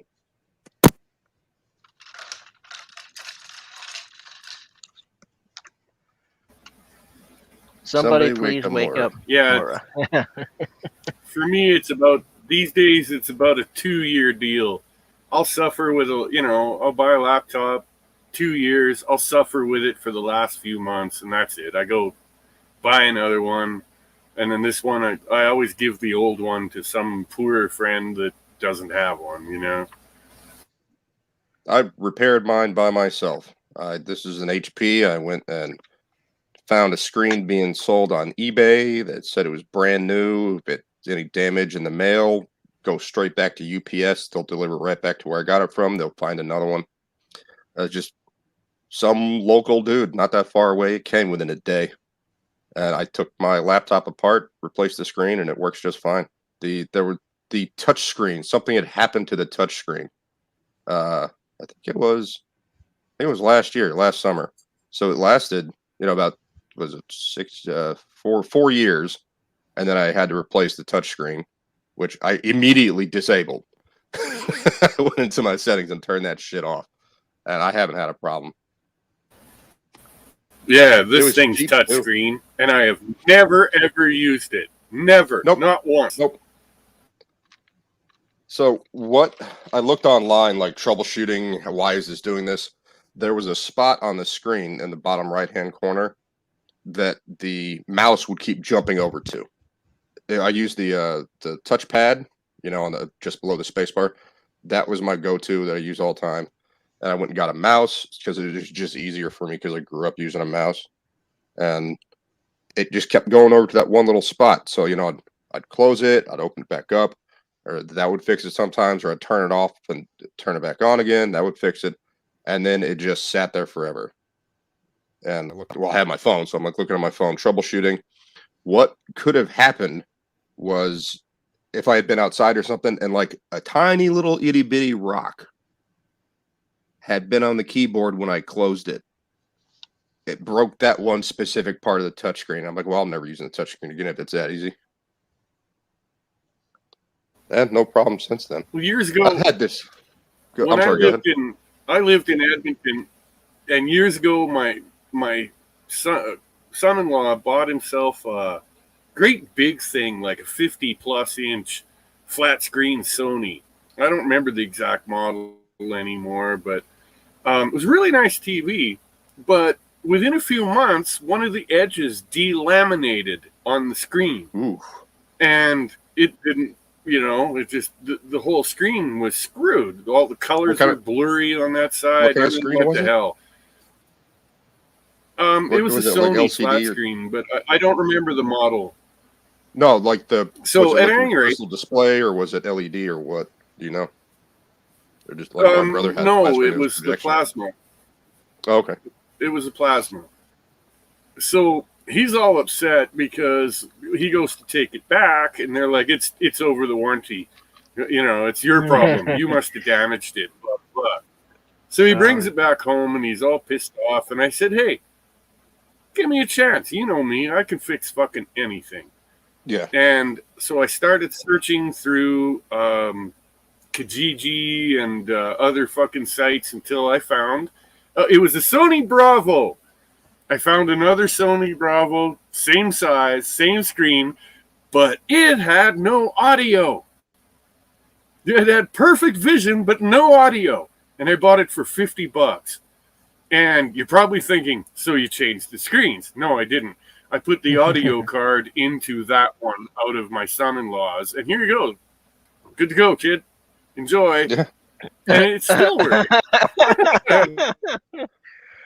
No, it cost us $50. It's called jury rigging. Well, that's what I did with my dad had a first gen Hitachi. My brother had a first gen it was like pack of something Sony, and it's like a projection flat screen.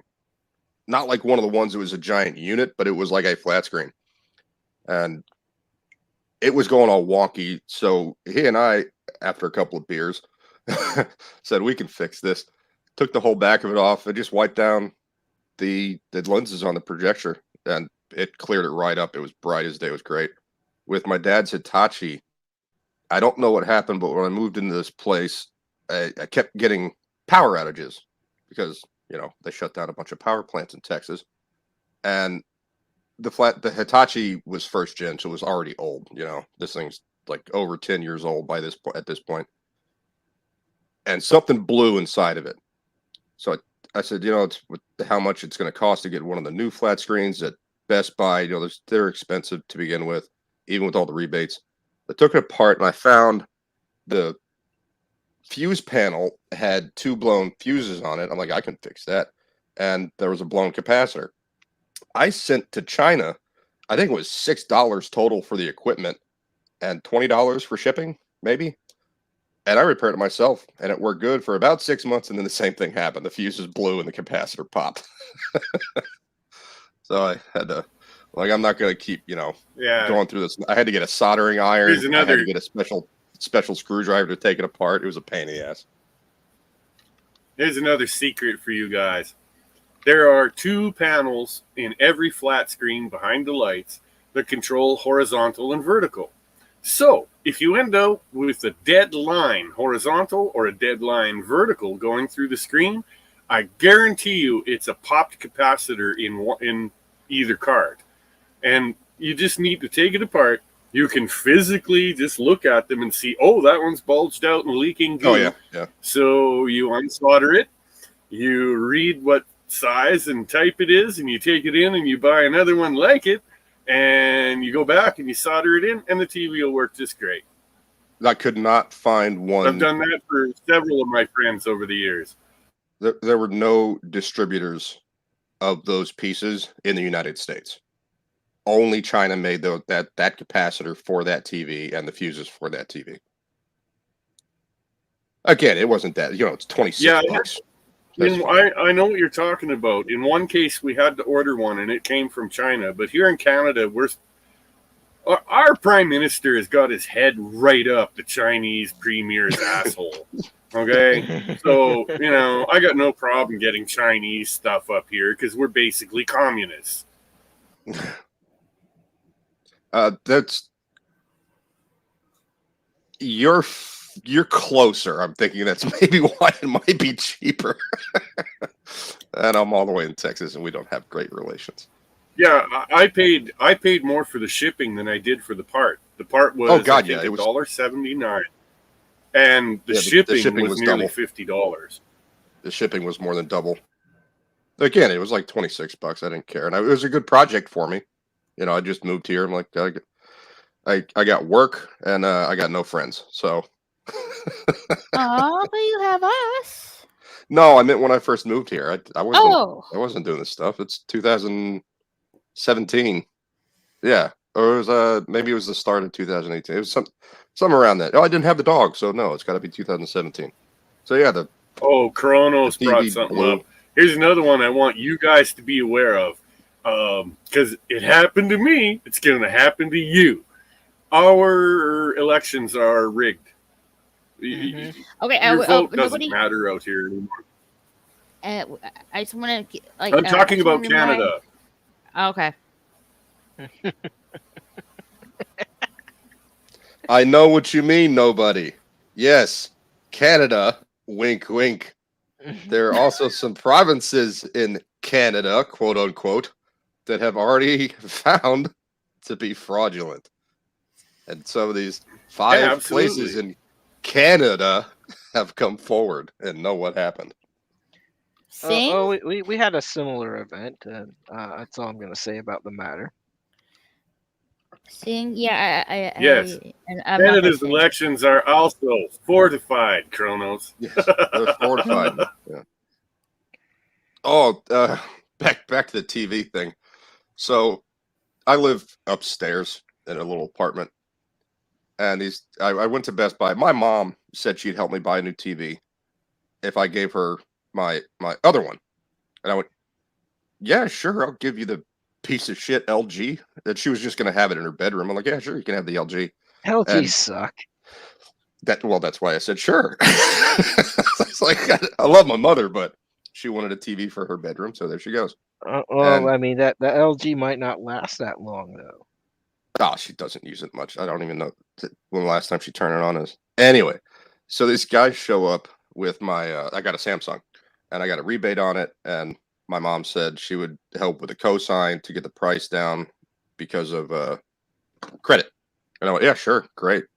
And I wound up paying the whole thing off. It wasn't that bad, just a few months. And the guys showed. I swear to God, I'm not making this up. The guys show up. There's two of them, and one of them stays on the truck to unwrap the new TV because it's all packaged with foam and all this air stuff, so it doesn't rattle around or anything. It could fall over. It's not going to break the TV. He comes upstairs, and I said, "You're going to need a hex nut to get the base off of it. There's also a motor in it. It's a swivel base, so you're going to need a long screwdriver Phillips head to unscrew that piece, and then you're going to have to unscrew from the bottom to remove the rod that goes into the TV for the swivel base." And he goes, all right. And I said, you're going to want to wait for your buddy. And he goes, no, I got this. And I said, that's a Gen 1. And he goes, I got this. Puts his hands on either side of it and goes, yeah, I'm going to wait for the other guy. Like nowadays, like the one I've got, my Samsung, my smart TV, which is much more advanced and has a much better picture and sound quality. I can pick that up under one arm, But those old Gen 1s, they're heavy. Yeah, I got this. Sure you do, buddy. Yeah, I got a flat screen back in my cabin that, I haven't used it in like 3 fucking years now, just sitting there collecting dust. I've tried to give it away to some people, but the damn thing uses so much electricity that, it'll overwhelm most people's generators and such and costs a lot of fuel to watch, is what I'm trying to say. Yeah. And I'm telling you, that thing is brutally heavy. It's an older unit. I bought it about, 10 years ago. And yeah, man, it's fucking heavy. You need 2 guys to move it. Well, he was going to pick it up and haul it downstairs by himself. I'm like, oh, hang on. Let me get my camera phone out real quick. No, there's no way he was moving. Like, he could have tilted it on its front and then removed the base by himself, but he was not carrying that thing downstairs alone. The one I've got here in my trailer these days, it's a good size. It's 42-inch. It's featherweight, man. Just like you were saying, you just tuck it under your arm and walk away with it. Yeah, mine's 56. I can pick it up like the entire side of it with one hand, so I can like plug in the HDMI cable. My brother had I don't remember what brand it was. I think it was Sony. It was a big gray brick of a thing, projection screen. It wasn't a true flat screen. Yeah, I mean, it had a flat screen on it, but not like what we were talking about. Not something that could be mounted on a wall or just put on a shelf. This was its own contained unit. That thing was heavy as hell, and it's comparable to the weight of that Hitachi, I would think. Back in the day, I knew I'd hit it big because I went out and I dumped a ton of money on buying a projection TV screen. It was huge. Man. It took up half the living room, man. Yeah, and it took like 4 guys to bring it into the house. Yeah. And then they something went wrong on the delivery, and the lamps had to be readjusted. I had to have a tech come out, and he was cool. He let me watch him do what he did, and I'm like, okay, I can do that. All right, thank you. But we had that thing for years, and I sold the house with the TV still in it because I'm like, I ain't moving that thing again. Fuck it. Yeah, those things. I mean, that's a permanent install. That's you got to be careful with those. My brother and I and one of my friends hauled that beast down 3 flights of stairs. The delivery guys brought it up. I got to tell you, walking backwards downstairs with that much weight in front of you, you better have a good friend on the other end there. If they lose No, your weight, yeah. you're going to No. the hospital. No, seriously. Now, nobody did when you had the projection television, did you just shoot it on the wall or put a sheet there? Or did you actually get like a screen? No, this is No, he one of means the a early ones. It was a contained giant box that projected it's onto one the screen unit. forward. Yeah, and Jesus, I can remember I got the Mike Tyson Evander Holyfield fight, and I ended up with about 100 friends in my basement watching that sucker with me because I had the best TV in town. Yeah, my brother, it was like 65 inches or something. It was huge. And there were speakers in the bottom of it. There was no storage. Like later ones actually started having storage down there. It was heavy as hell, but I would say maybe like 2 foot deep. Maybe Oh yeah, like 5 foot tall. Maybe a little. Hang on, let me. yep, absolutely. Maybe a little. Maybe a My little. wife under, was only under 5 foot tall, and the top of the TV came to the top of her head. Yeah, they're big. It's not like a projection that hangs from the ceiling and you pull a screen down, Brian. It's all projection self-contained. Yeah, I had one of those too. I had a projector TV for watching movies, and I even played some back in the day when at the time PlayStation 2 was still out when I bought that. I was way ahead of everybody with that sucker. Oh, It was pretty were cool playing Halo. Battlefront on a giant screen with a bunch of friends, man. That was great. Oh yeah. I still have my PS2 console and my Super Nintendo. Yeah, I got a Super Nintendo. Do you want to sell that PS2? I'll buy it off you. I don't like it's in storage. I don't know if I still have all the cables for it. Oh, you can get the buddy. cables from Sony. Oh, that's easy to get. I know Yeah, I had the controllers. I'm just not sure how. You're not gonna find parts for it anymore. You'd have to get like custom-made parts, but like the Yeah. No, cords, the part, you the can part, get the console get the itself. The What I'm trying to tell you is I have a working unit already. I just want parts. I want another laser in case this one fails. I want another, sound card if it fails. I know how to fix them. Sony makes a very basic computer, and we don't get them Sony computers in North America, but you can get them in Japan. And much like the Xbox, all the Sony PlayStation is their computer shrunk down. The original Xbox around that time was a Pentium 2. Take one apart. Tell me I'm wrong. I took apart my brother's 360 and pulled out the old hard drive, which I think had like 2 gigs on it, and installed a 36 gig external, fit right in the slot and everything. I'm like, why the hell wouldn't they just sell it like this? Like, why is this one so much more expensive? And I got the 36 from a friend. Like, I bought it off of him for $50. Dude, Yeah, when the 360 it was came plug and out, play. It was so easy. when the 360 first came out, 2 gigs, 5 gigs was incredible amounts of memory, man. Oh, You yeah, when it couldn't first get came any out, better sure. than that until later on. It's only gotten better and better. I mean, Jesus Christ, this piece of shit I'm working with right now has a terabyte. Yeah, I have no idea what I've got on mine. I've got the Xbox Series S, which you can download all of the DLC and a copy of Grand Theft Auto 5 online like 6,000 times or something, and to not be filled up on space. It's ridiculous. Let's see. I know I have the controllers are fine. The console is fine. I'm just not really sure about the cables. If they still have those, and they're not really that damaged. I don't think so, but I'm pretty well. I mean, it's kind of hard to tell because none of them are labeled correctly. It's just all these cables in the box. I have to figure that The out. reason I've kept my PS2 so long is every now and again I'll have a bad day, and I'll bring it home and I'll hook it up to the TV and I'll bring out my favorite game made by Rockstar in the 90s. It was called Manhunt. And I'll tell you, you want to get some I did aggression that one. out? Play Manhunt.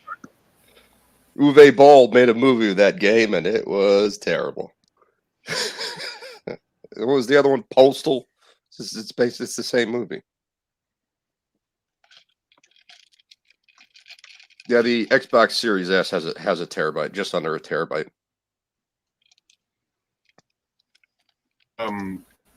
I recently I bought the latest Xbox about 3 years ago, and I was bored that winter, so I played a game called Mad Max, the new based on the new movie, and I enjoyed it. It was a fun game and all. And I played a couple other older games that were being re-released as classics.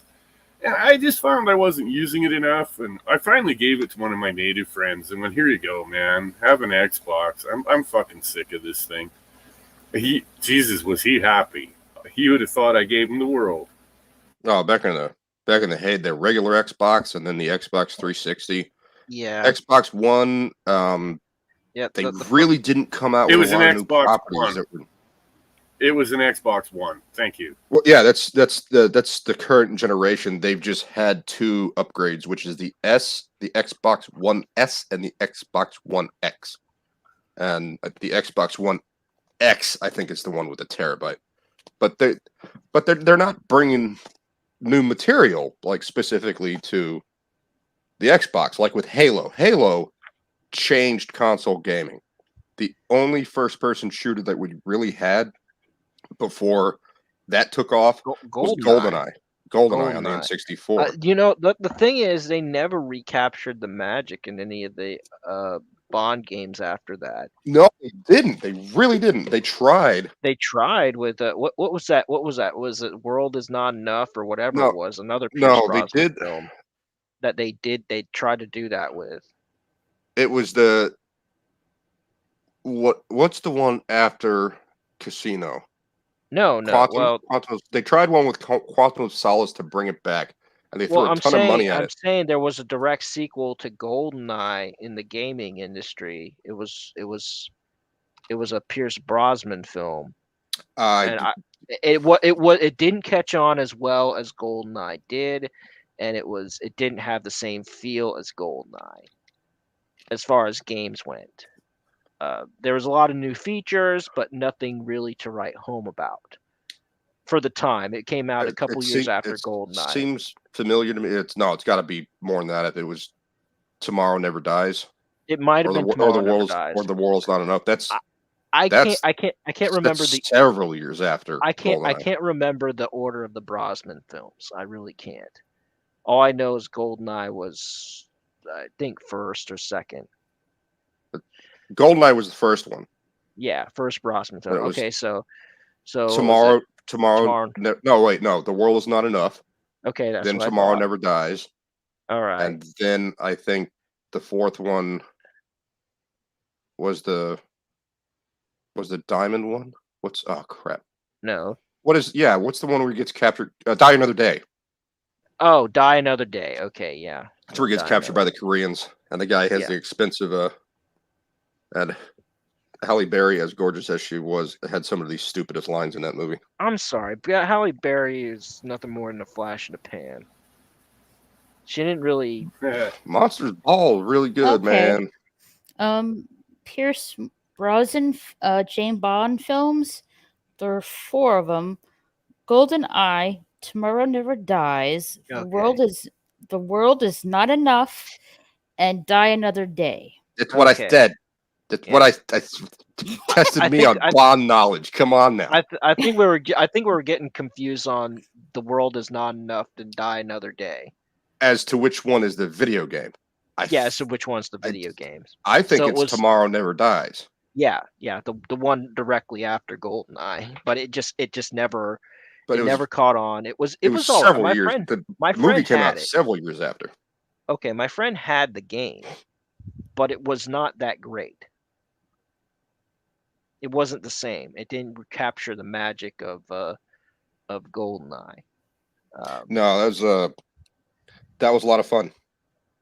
It was a lot of fun. And if you picked Odd Job, everyone else in the room hated you. And Yeah. And then that was a rule. We all said don't pick Odd Job. But then someone would pick Odd Job, and we'd see him running around, and someone would go and just unplug the power cord. you're a jackass. John Peterson and Kronos have brought up one. They're saying that God, we're old. I can remember when my parents for Christmas got my brother and I the Simpson Sears version of Pong and brought it home. Jesus Christ, we had every kid in the neighborhood at our place for a month. Yeah. I remember we had a Atari. No, I didn't have Atari. But there was a Jungle. What the hell was it? It wasn't Jungle Adventure. That's where you jump over the crocodiles, you grab the vines. Pitfall. Thank you. I have no idea what I said. Jungle. Dude. Pitfall. Yeah, I don't know. Shut up, all of you.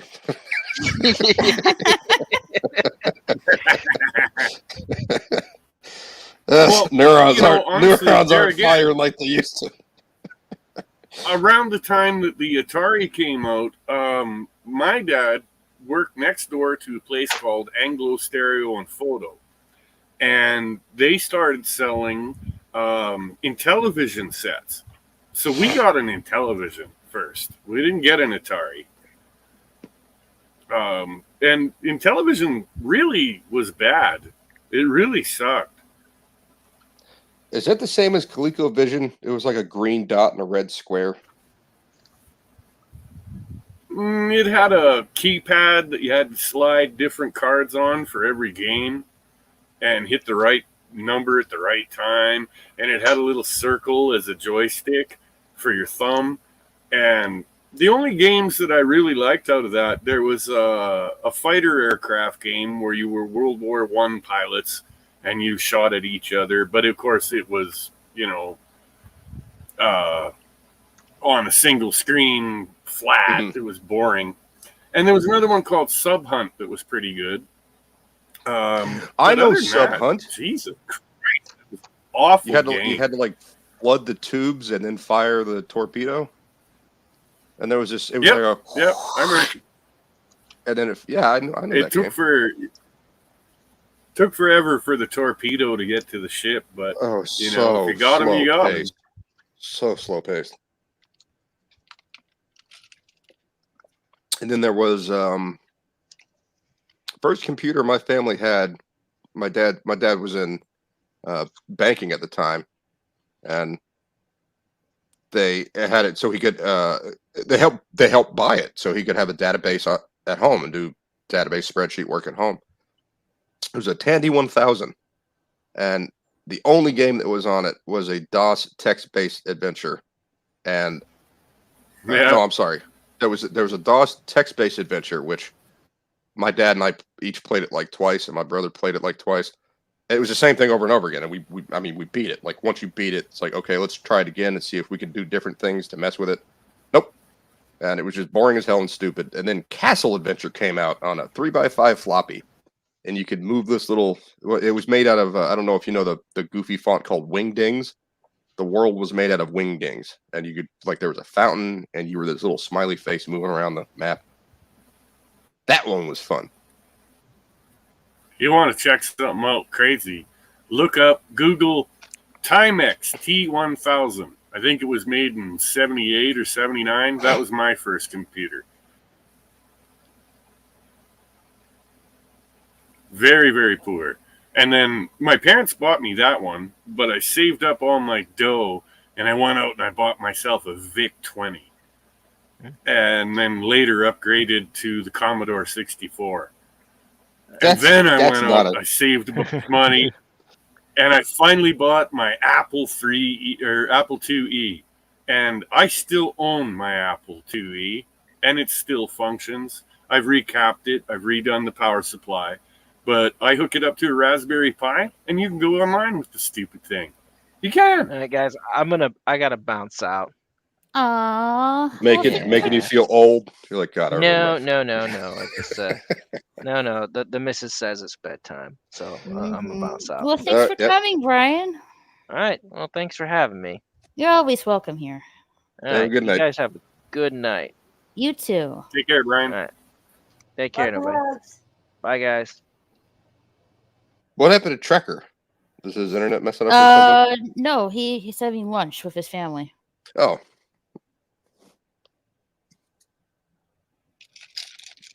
Oh, fucking Tokyo. Like, yeah, what the hell time is it over there? Seems Probably about right. It's probably like noon over there Yeah, right now.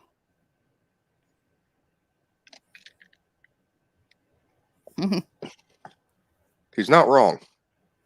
I'm getting kind of sick of it.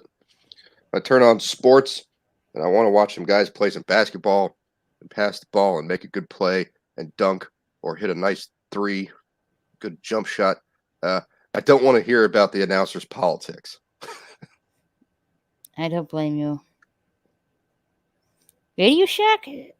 Is ours still Yeah, around? Radio Shack was great.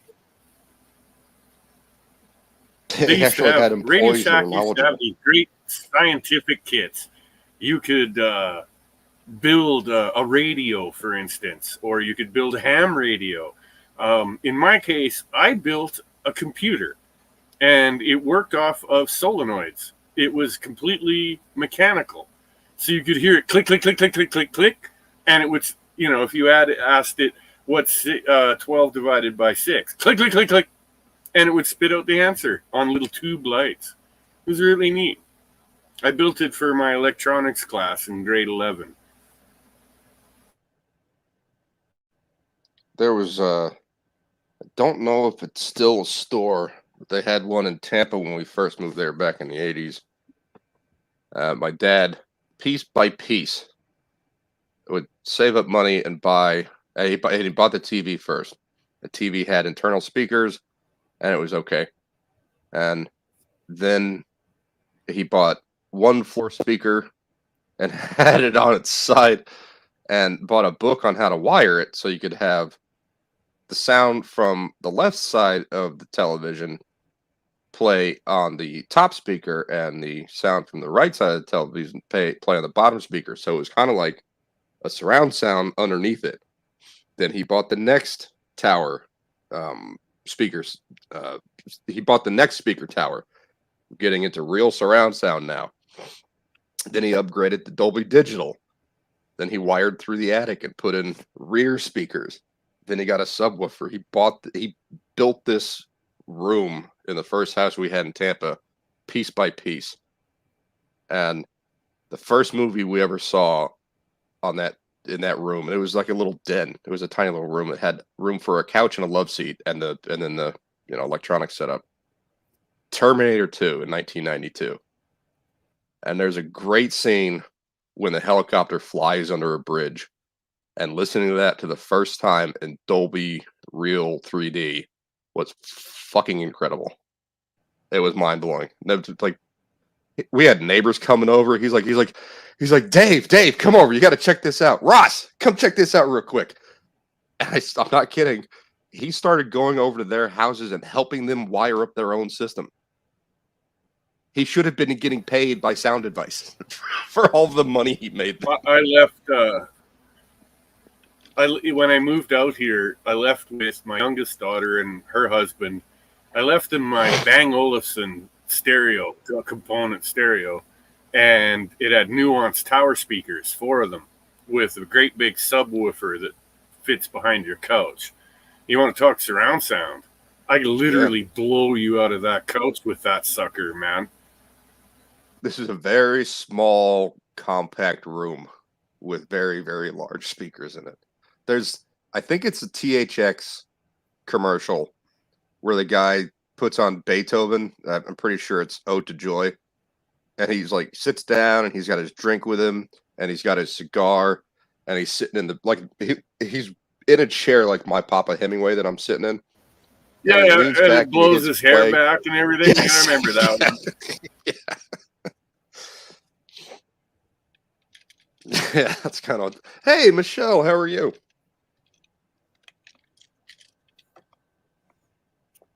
I used to see her on Hello. me. Cost me that Bang Olufsen stereo.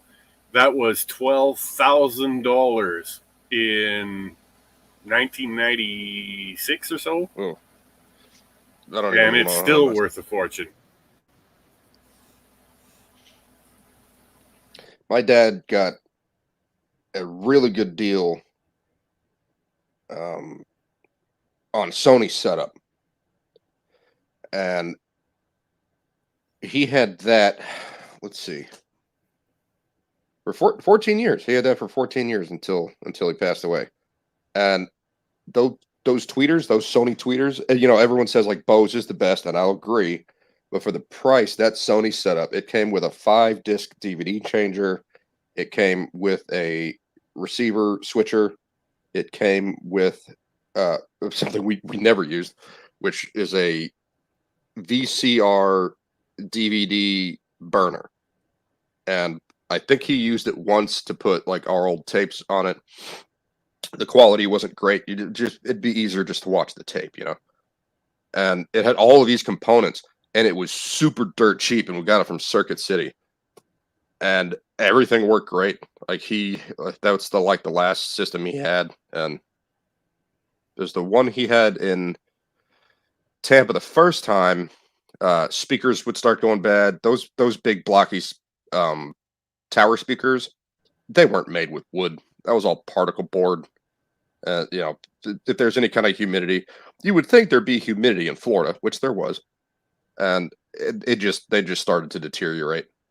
You know, give me really hard plastic, Yeah, or that's give me real wood. unfortunate, but it happens. Yeah, I've had that occurs here too. I've had similar problems. Had a few speakers for a few years, and then you begin to realize that they're splitting at the seams because of rot. it's at the So, bottom. Every single one of them was at the bottom.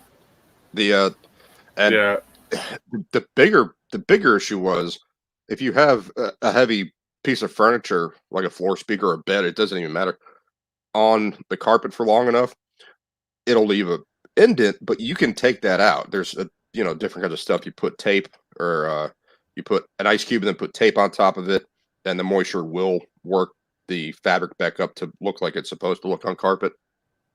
But these things just ruin the carpet. Like they stain the concrete under the carpet with, it's just moisture in the air building up in that crappy particle board crap. It wasn't even particle board. Listen, it's sawdust that was glued together. One of the things that helps a lot is those little wire speaker stands that picks them up off the floor. I've learned that over the years. Yeah. It really helps. Well, we didn't know. We didn't know anything. No, neither did I for years. Like, you were saying the Sonys are really good. They are. And Bose is not the end all. I would say that probably the best speakers I have ever bought were my Nuance Towers. They were perfect. If you wanted to throw on like let's go back to, you mentioned Beethoven. You could throw on a symphony and it would blow you away. I mean, they were just gorgeous. And I've spent a bunch of money on Bose speakers and they were no better. They really weren't. The reason I like Bose is because they're very, very simple.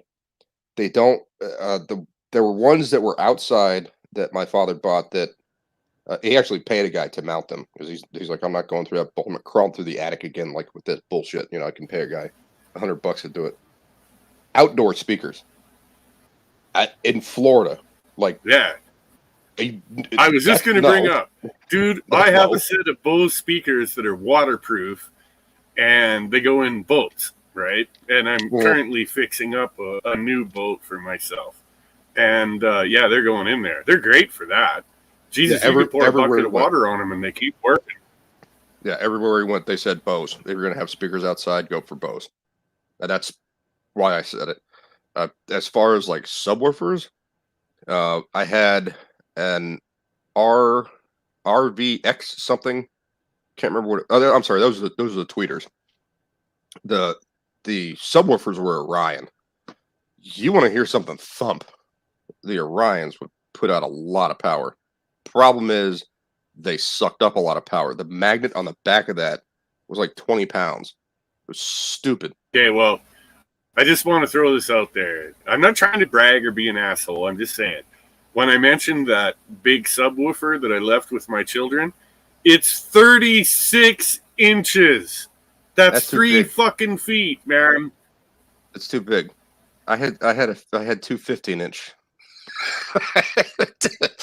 One speaker. Ugh, that's big. That's like what my buddy had in the behind the seat of his bench truck. Like he had a 3-seater truck, but it was more like a 2-seater because we're men. Don't sit in the middle, weirdo. He had a big ass speaker. That's probably what he had behind his bench. That was a real loud and annoying. And now I've got do they still make bazooka tubes?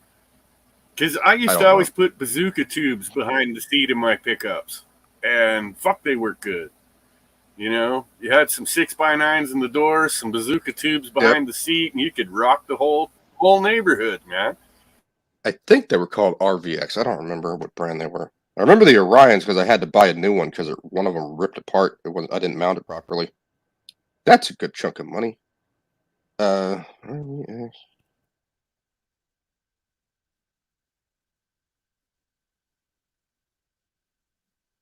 No. Oh yeah, there it is. Clips RVX series. That's it. So these are not designed for a car. I remember them. They were not designed for a car. I remember a friend of mine having something like it. Did it have a big X on the speaker cone? Yes. Okay, yeah, I remember them. They were good. They banged out some pretty good power. Yeah. Those were fine. I had one Orion, and I had a Baja. I think it was 2800. My memory is failing me. This was more than 20 years ago. Those were working fine. Then I got the second speaker, and my buddy and my brother helped, and we basically wired the system together. And my buddy built the box, so we paid for him, and hooked the amp to the alternator. Now, what this did was suck the life out of the car. So, when you turned on the stereo system, the lights didn't want to work too well. And the automatic gear shift, which is based on a fucking computer, didn't want to work too well. So, it was having all kinds of issues once I got that second subwoofer. So, paid some money. My friends and I went out there again, and we rewired it. And got a power cap. We tried so many different ways for it not to destroy, because it was killing the battery. It was just sucking life straight out of the battery into this stupid sound system. You need a capacitor set, and another good one is if you're a real stereophile and you're gonna fucking throw a bunch of power at your stereo in your car, you really should have 2 batteries. Get a mechanic to mount one in your trunk, so that it's all connected and recharges with the whole system. They're just set up in parallel. And then connect your stereo to that battery. That's what we did. Believe me, you have a lot less issues. Yeah. So and you need a cap. You know what a Foster's can looked like? That's the size of the power cap I had for that fucker. That was a big hunk of battery right there. And they were mounted. I paid. Well, actually, my brother and I both paid for the work on it. This guy put a mounting bracket on it. It was a Mustang, so the back seats both folded forward, and he just mounted them like that. So if there were any kind of issues, we wouldn't have to like crawl into the trunk or take the speaker box out of the trunk to get to it. Just fold the seat down and work on it from there. Very clever. We were not that smart. It was really stupid. It was worth a lot of money, and that money could have gone someplace else, like to a better car. Oh yeah, no, you don't understand, dude. I was big into that shit for a long time. I bought the best house stereos I could get and the best systems I could get for my vehicles. Now no one cares. Jesus, my 2010 Dodge has fully programmable. I can upload songs into it right off the internet. And it sounds great. It's just great. There's no reason to buy anything better. Yeah. The reason we did that was because it was loud. That was it.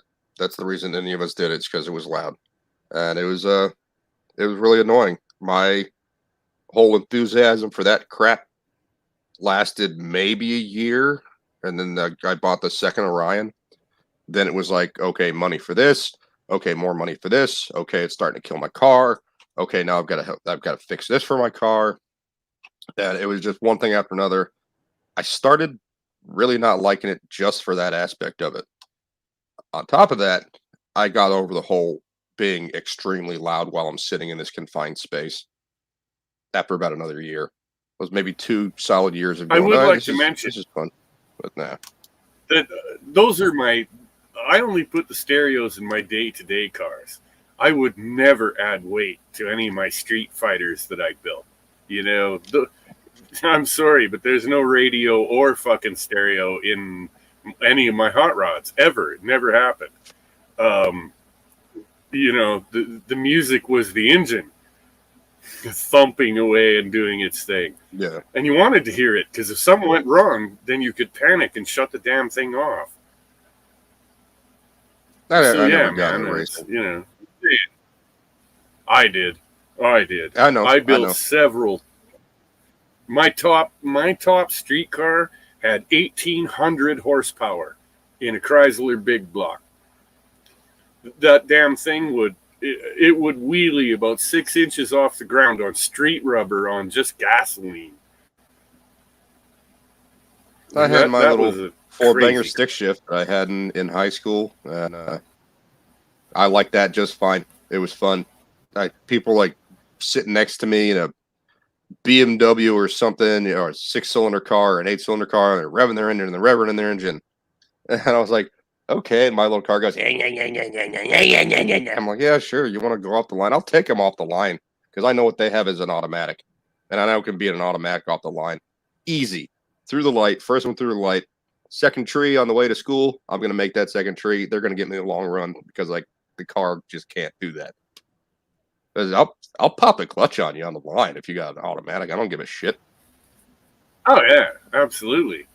That's another one. Is I was one of the last of the old school bastards that I refused to use automatic transmissions. I used the old rock crushers, man. To hell with it. I want to be in command of my power. I'm not letting some slush box do it for me. I just feel more one with the vehicle. I've got just as much control in an automatic, but it's weird to I don't know, it's hard to I feel like more one with the machine. Like I'm controlling more of what's going on, even though if I've got my foot on the gas pedal and both hands on the wheel in an automatic, it's the exact same thing. It's just a computer doing the work for me. It just feels. I just like the feel of you driving a stick shift more, manual. Well, I'm older now, so just almost everything I own is automatic. I own a couple of manual pickup trucks, but it's just a matter of I'm getting tired of holding the clutch in and such in traffic, and I just enough. I don't want to do that all day. It wears you out. I never ride the clutch. My foot was constantly in hover.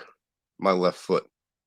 My right foot was like a little dance. It was on one of the pedals at all times, or if I was just coasting, I could put my feet down, go down a little what do you call it, rise. You ever jump out of a manual transmission vehicle and you get into some automatic like shortly thereafter, and your foot's pounding for a clutch? Yes. That ain't fair. Well, even to this day, like I have to, if I'm on the highway, it seems to, or maybe it's just traffic. I don't know. I actually got to pay attention, but I'll find myself driving with both feet forward and my hand on the shifter, which will do nothing, and my left hand on the wheel. I'm like, what the hell am I doing?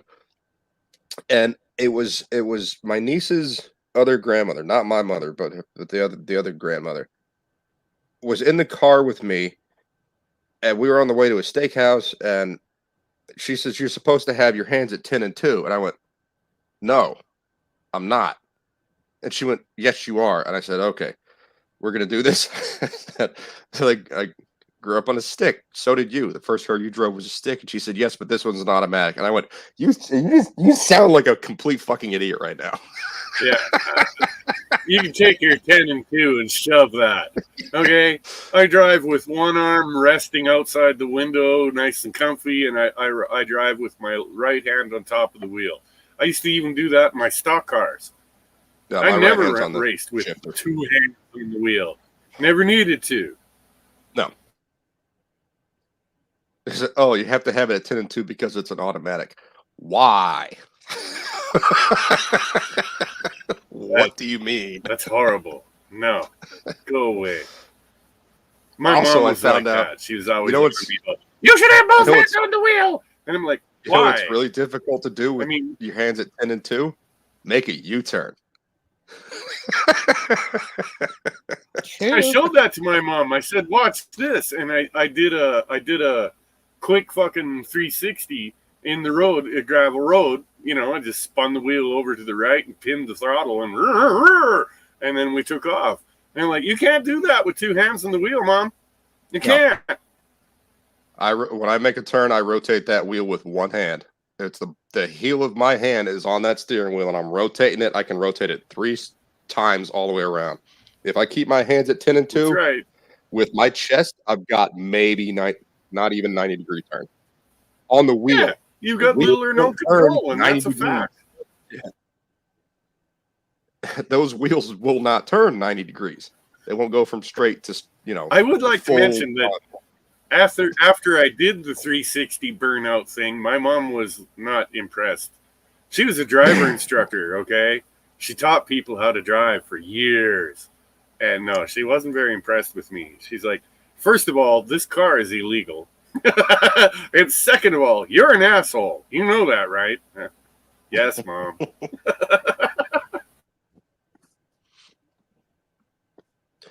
So I was I had Hello, both Mary of grandmothers. Hope.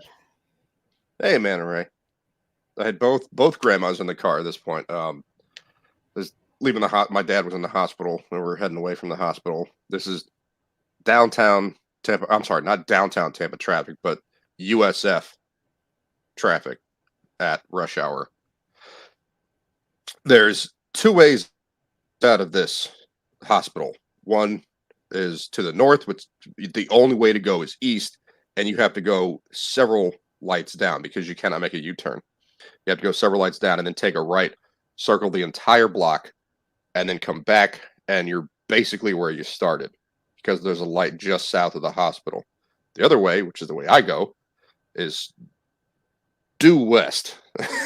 And you jump across at 2 lanes heading south, 3 lanes heading north, because one of those lanes turns into a left turn lane. But there's a break in the median. That's mine. I'd shoot across there. Got the 2 little ladies. They're talking. They won't stop talking. My dad's in the hospital. I understand. They want to chit chat. I'm like, can you guys knock it off real quick? I gotta pay attention. They're like, what do you mean? He's in the hospital. Don't you understand? I'm like, y'all need to stop. I gotta focus. I don't want to be in the hospital. Please hush.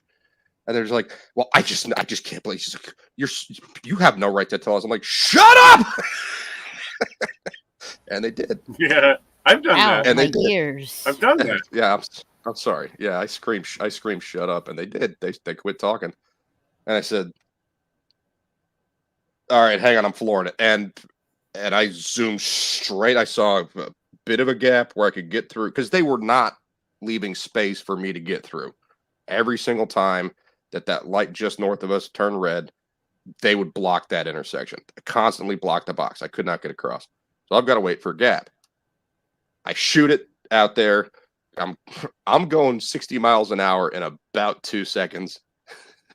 And they were like, I can't believe you did that. You almost killed us. I'm like, no, you almost killed us. I was not having it. I don't know why they don't understand when it's like crazy traffic. I need to focus.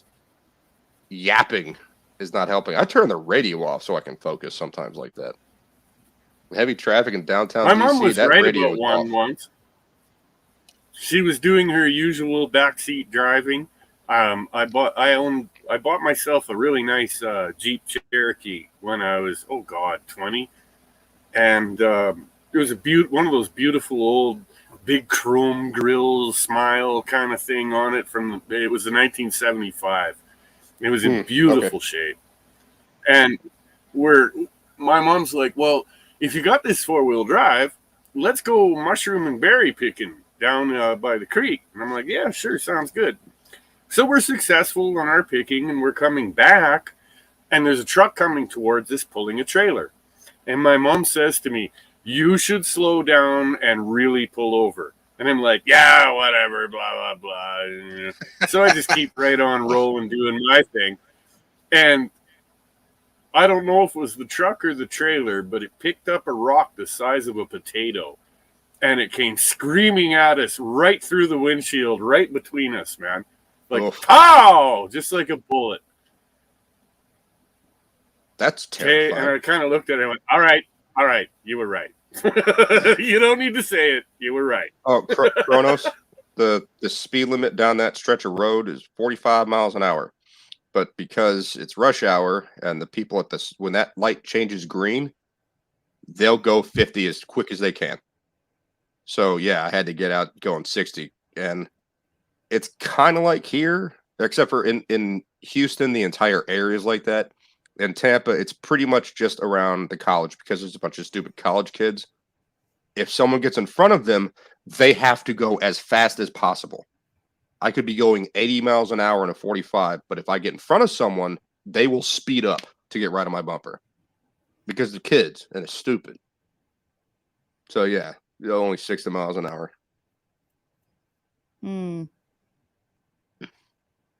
I got called the worst backseat driver ever by my stupid bitch cunt ex-sister-in-law because she ran a bunch of stop signs. Like, we were at Home Depot, she ran a stop sign. I'm like, you didn't see that? She's like, there's no one here. And I said, there's a little old man right there. Stop.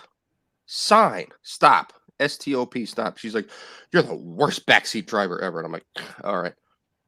So we're going like 55 and a 45 down Route 60. And there's construction. And there's cones. And I said, you may want to slow down a bit. They're doing construction. And she says, don't tell me how to drive. Gets pulled over. Immediately turns on the waterworks. Gets off with a warning. I'm like, didn't I tell you to slow down? She's like, you're the worst backseat driver ever. I'm like, you're stupid. I'm not telling you to slow down because I hate you. I'm telling you to slow down because we're related and I don't want you to get a ticket. Like this, I don't understand the mentality. If we're going to talk like, I'm about trying that to help. sort of thing, I had a sister-in-law that really, it was my wife's sister, that really drove insanely. Like, and again, I'm a hot rodder and I'm into racing, even illegal street racing. And she used to scare the shit out of me, man. I mean, she was aggressive as hell. She ain't no more. She's fucking dead. She finally screwed up, ran a stop sign, and got hit by a truck. Bye. No, that's terrible. That's awful. So, my ex-sister-in-law is lucky because in the time that she was going to, she went to the Florida Gulf Coast first, and then she transferred to USF, and like my brother and her moved in together, and they're clearly going to be an item for some time. In that span from high school, I think she graduated in 2002 until 2007. She was in 6 car accidents that did major damage to the vehicle. She totaled a Chrysler Acclaim, I think it was. It looked like a K car. You know what? You know what a K car is, right? It looked like it was a little Dodge. I think that was the Dodge Acclaim. She totaled a small, I think it was a Chevy Colorado, a little black stick shift truck. She totaled that. She totaled a Nissan Xterra, and she totaled a whatever the Mercury version of the Ford Taurus was. So Sable. Okay, I had a Sable. Yeah, that's it. I know That's exactly what you mean. It's the same car as a Taurus. She totaled those vehicles. Like, they are not coming back. There's no amount of engine work that can be done to put them back on the road. And she's telling me that I am not allowed to tell her how to drive. Just to clarify, that's who this person is. I, on the other hand, seeing as you had brought it one up, ticket in my life. I just gotta say, that Sable I had, that old Ford, that thing ran for. I bought it brand new in '89, and it ran for 10 years. When I was done with it, I gave it to my kids to kick the crap out of, and it just kept rolling. We finally sold it to one of our neighbors, and it kept running after that. That was a really good car. I believe it when I sold it. I think it had about 600,000 on it, and still ran like a timepiece. Wow. It ran great. Holy crap, that's insane. Over 500,000 miles. That's bonkers. Yeah, but of course, you know me. I'm big on maintenance, so it always got oil changes, filters, etc. Yeah. Plugs every few years. Like I took good care of it. But I mean, that was a hell of a car, man. It really was. That was the one she got. Because when I saw that, I'm like, that's a Ford Taurus. And she goes, no, it's a Sable. And I was like, hey, fine, whatever. Like, I'm not going to fucking argue with it. Actually, the reason I looked at them both, Boosh, when I was going to buy them, and in driving the two cars, the Sable was much more posh. It had a way nicer interior, was way more comfortable. That's why I bought it. This was from her. She got the Dodge from her grandmother on her dad's side, I believe, and then she got the Sable from her. Wait, no. She got the Dodge from her dad. Her granddad on her dad's side, and the Sable from her grandmother on her mother's side. That's it. Yes, I remember now. It's been a while. You got to get these neurons firing properly. She totaled both of those vehicles in less than 2 years. Like, yikes! Have I ever told you the story of my Mercedes Benz? I went crazy. Because I've always wanted a Mercedes. I'd owned a lot of German cars, but never a Mercedes. Give me just a moment. I'll be right back. Give me about 30 seconds. Okay. Okay.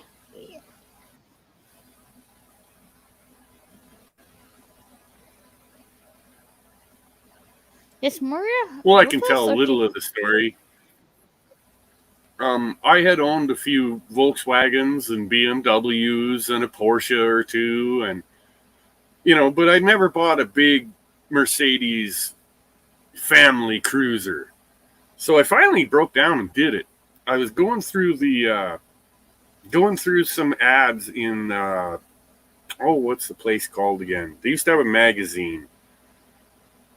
I can't think of it offhand. It doesn't really matter, but they've always they deal with classic cars. And I see this thing online, and it's a 1979 Mercedes-Benz 450 SEL with the 6-liter V8 overhead cams, Bosch fuel injection. Like, this is one hell of a car, man. And it's beautiful. It's in really nice shape, man. It's gorgeous. I didn't like the color. It was light blue. But other than that, my God, the car was in just tip-top condition. Had good tires, everything. And I paid a lot of money for it. So I drove it around for a bit in Edmonton, just a bit.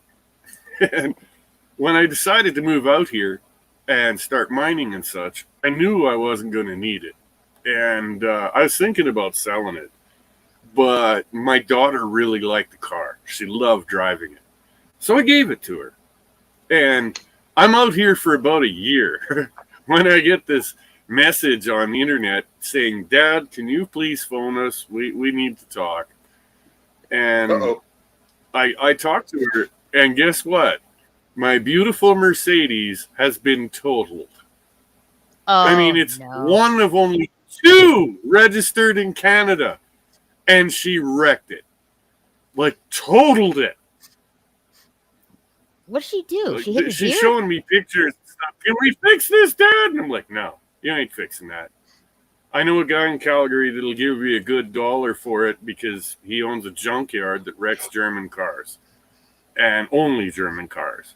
So call Hans. He'll take care of you. He'll give you a few bucks for it. But nice fuck up, kid. You just ruined a $100,000 car. Good job.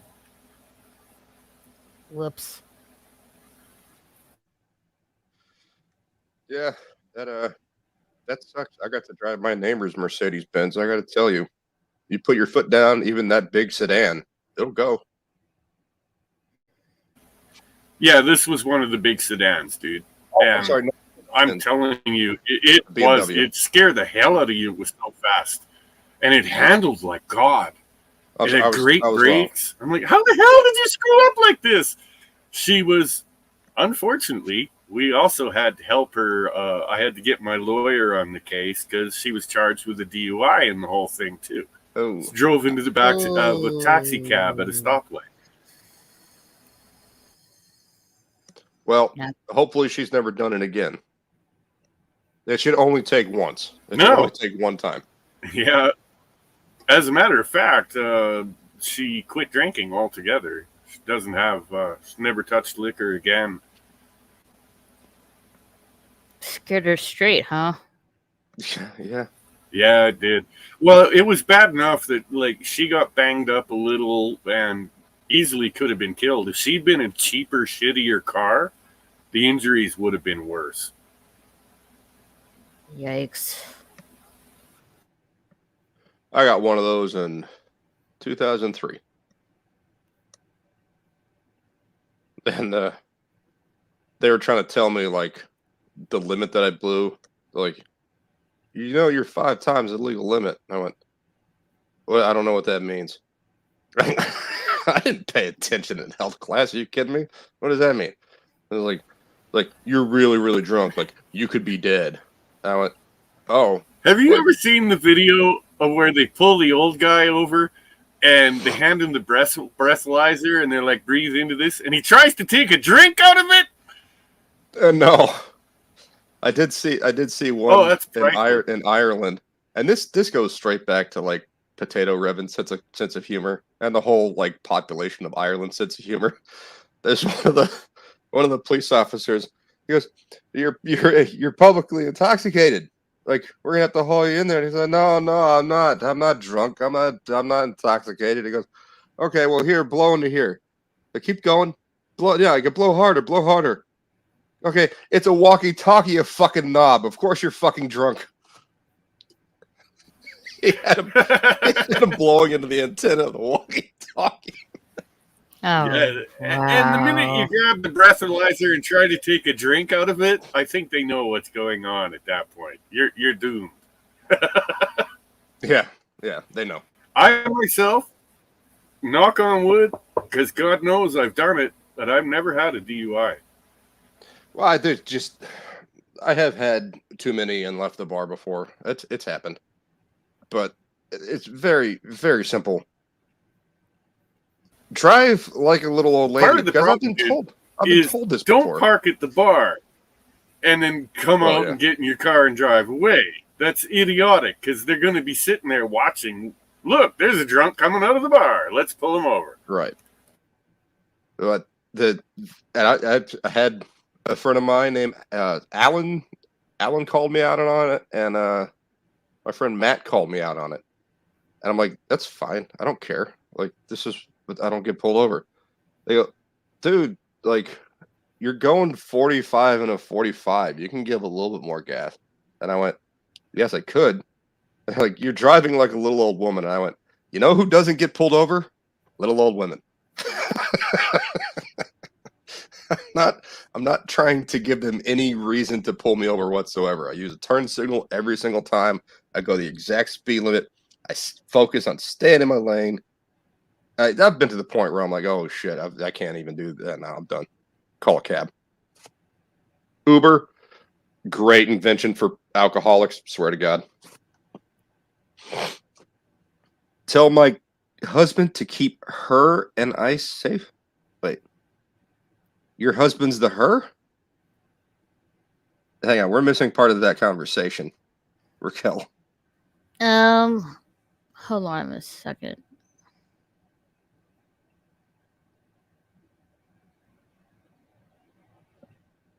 Love my best friend, but I wish he could stop pissing people off in traffic. Yeah, that is it. I gotta be honest, it's sexist as hell, but I've been in the vehicle with a lot of women and dudes driving the car. Women have road rage far more.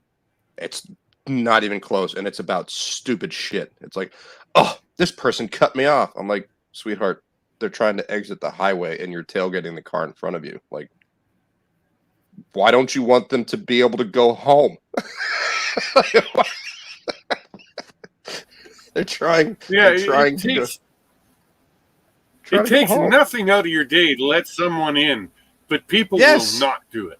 Fuck you! I'm not letting you in. That just drives me insane. Primarily women. It's like, what? Just no. Don't block the box. There's a space here. It's rush hour traffic. Everyone's bumper to bumper. This person's trying to go home, and you've decided no. Why? just let them go home. Like, okay, you're gonna get to your destination. I got 0.05 seconds plenty faster. of male friends that act like that. You know, it's like, Yes, I have had several that act like that. My friend Matt was awful. Terrible I was driver. going to town just a couple weeks ago with a friend, and he was driving his truck. I was sitting in the passenger seat, and it's a big old Chev diesel dually. Okay, it's huge one time. So, and it sucks a lot of fuel. So easy. We're only doing the speed limit, which here in BC to you guys, 90 kilometers is 55 miles an hour. So we're putting along at 55, and this kid comes up behind us in another pickup truck. And he goes to pass Gerald. And my man actually sped up. I'm like, what are you doing? Why? That's the most unsafe. Fuck him. And I'm like, oh, you got to be kidding me. You're insane. That ain't right. And you know it ain't right. You can get someone killed doing that shit. Yes. They do that. And that's one of the big things that majority of the drivers here in Houston do. It's really bad. It's so bad. Like, what? Just oh, they're trying to pass me, and so what? Who gives a shit? If anything, lift off your accelerator and give them some room. It's not going to cost you half a second. No, it's not.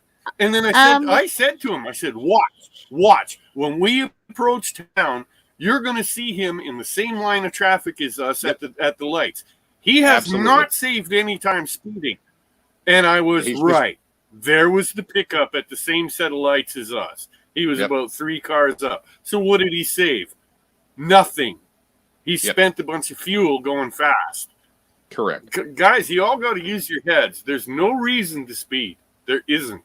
There's no reason to be an asshole either. Well, I do get maximum, like, best gas mileage at 50 miles an hour. That's because I've got the computer there that tells me what my miles per gallon is. Or yeah, that's it. So I can like hit the little button on my console and I can switch it to what my overall is and what my current one is. When I'm going 55, that's like maximum. That's best. If I start getting up towards 60, it stays a little bit the same. It goes down a little bit. 65 is about the same. If I get up towards 70, I start just dumping gasoline on the highway. But there's no reason for it. I'm just wasting fuel. Okay, Michelle. Yeah, How do I ask my best friend to stop pissing people off while I'm in the car with her? Just tell her, just take it easy. Breathe and take it easy. Listen to some music to calm her down. You know what I mean? chill, Winston. Take it easy, guys. There's no reason only- to be all red in the face and upset while you're driving. Just lay back, take it easy, listen to your tunes.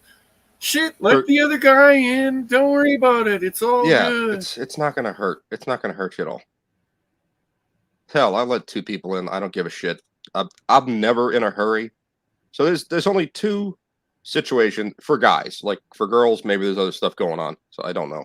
But for guys, there's only 2 situations where you should be driving like a maniac. One, your girlfriend or wife says, "My water broke. It's time to get to the hospital." So I'll let that one go. The other one is you're alone and she calls you and says, "I want you inside me right now." Those are the only 2 situations where a guy can like drive like a bat out of hell to get to his destination. If there's a whole like, oh, he's got to pee really bad, that's bad planning on his part. So no, that's not fair. Or had some bad food. Should have decided, don't eat Taco Bell. Those are the only 2 situations where a guy can drive like a complete maniac that I'll let slide. Otherwise, what the hell you doing, man? Just relax. Well, guys, I'm going to end things here, but we can talk more in the back. I think Mora Kitty has passed out pretty much. I think she just got off of mute. I fell asleep for a bit, and then the cat woke me up licking my shoulder. Oh. And now I'm kind of held captive. Yeah, I've never been in a hurry where I needed to go like 70 miles an hour in a 45. I've just never felt the need. There's the kitty. There's Bob. There's 2 kitties. Bob's your uncles. Yeah. Oh, they're cute. Look, guys, you're wrapping this up just perfectly. I'm not feeling really good right now. I'll talk please to get y'all some. later. Take care. Please get some rest. Take care of yourself, nobody. Good seeing you, brother. Yeah. We'll give it a shot. We'll see you guys later. Later. All right, man. And before we get off here, I want to say, please follow me on Odyssey. You can the link is in on the live stream and description of the live stream, and it's also in the chat. So please follow me on there and my other links as well. My Instagram, Twitter, Twitch, my YouTube gaming channel. Yeah, that's pretty much it. And thanks for coming, guys. And we'll see you hopefully sometime soon. Have a great night, everybody, and we'll catch you all later. Meow meow. Good night. Bye. Laters.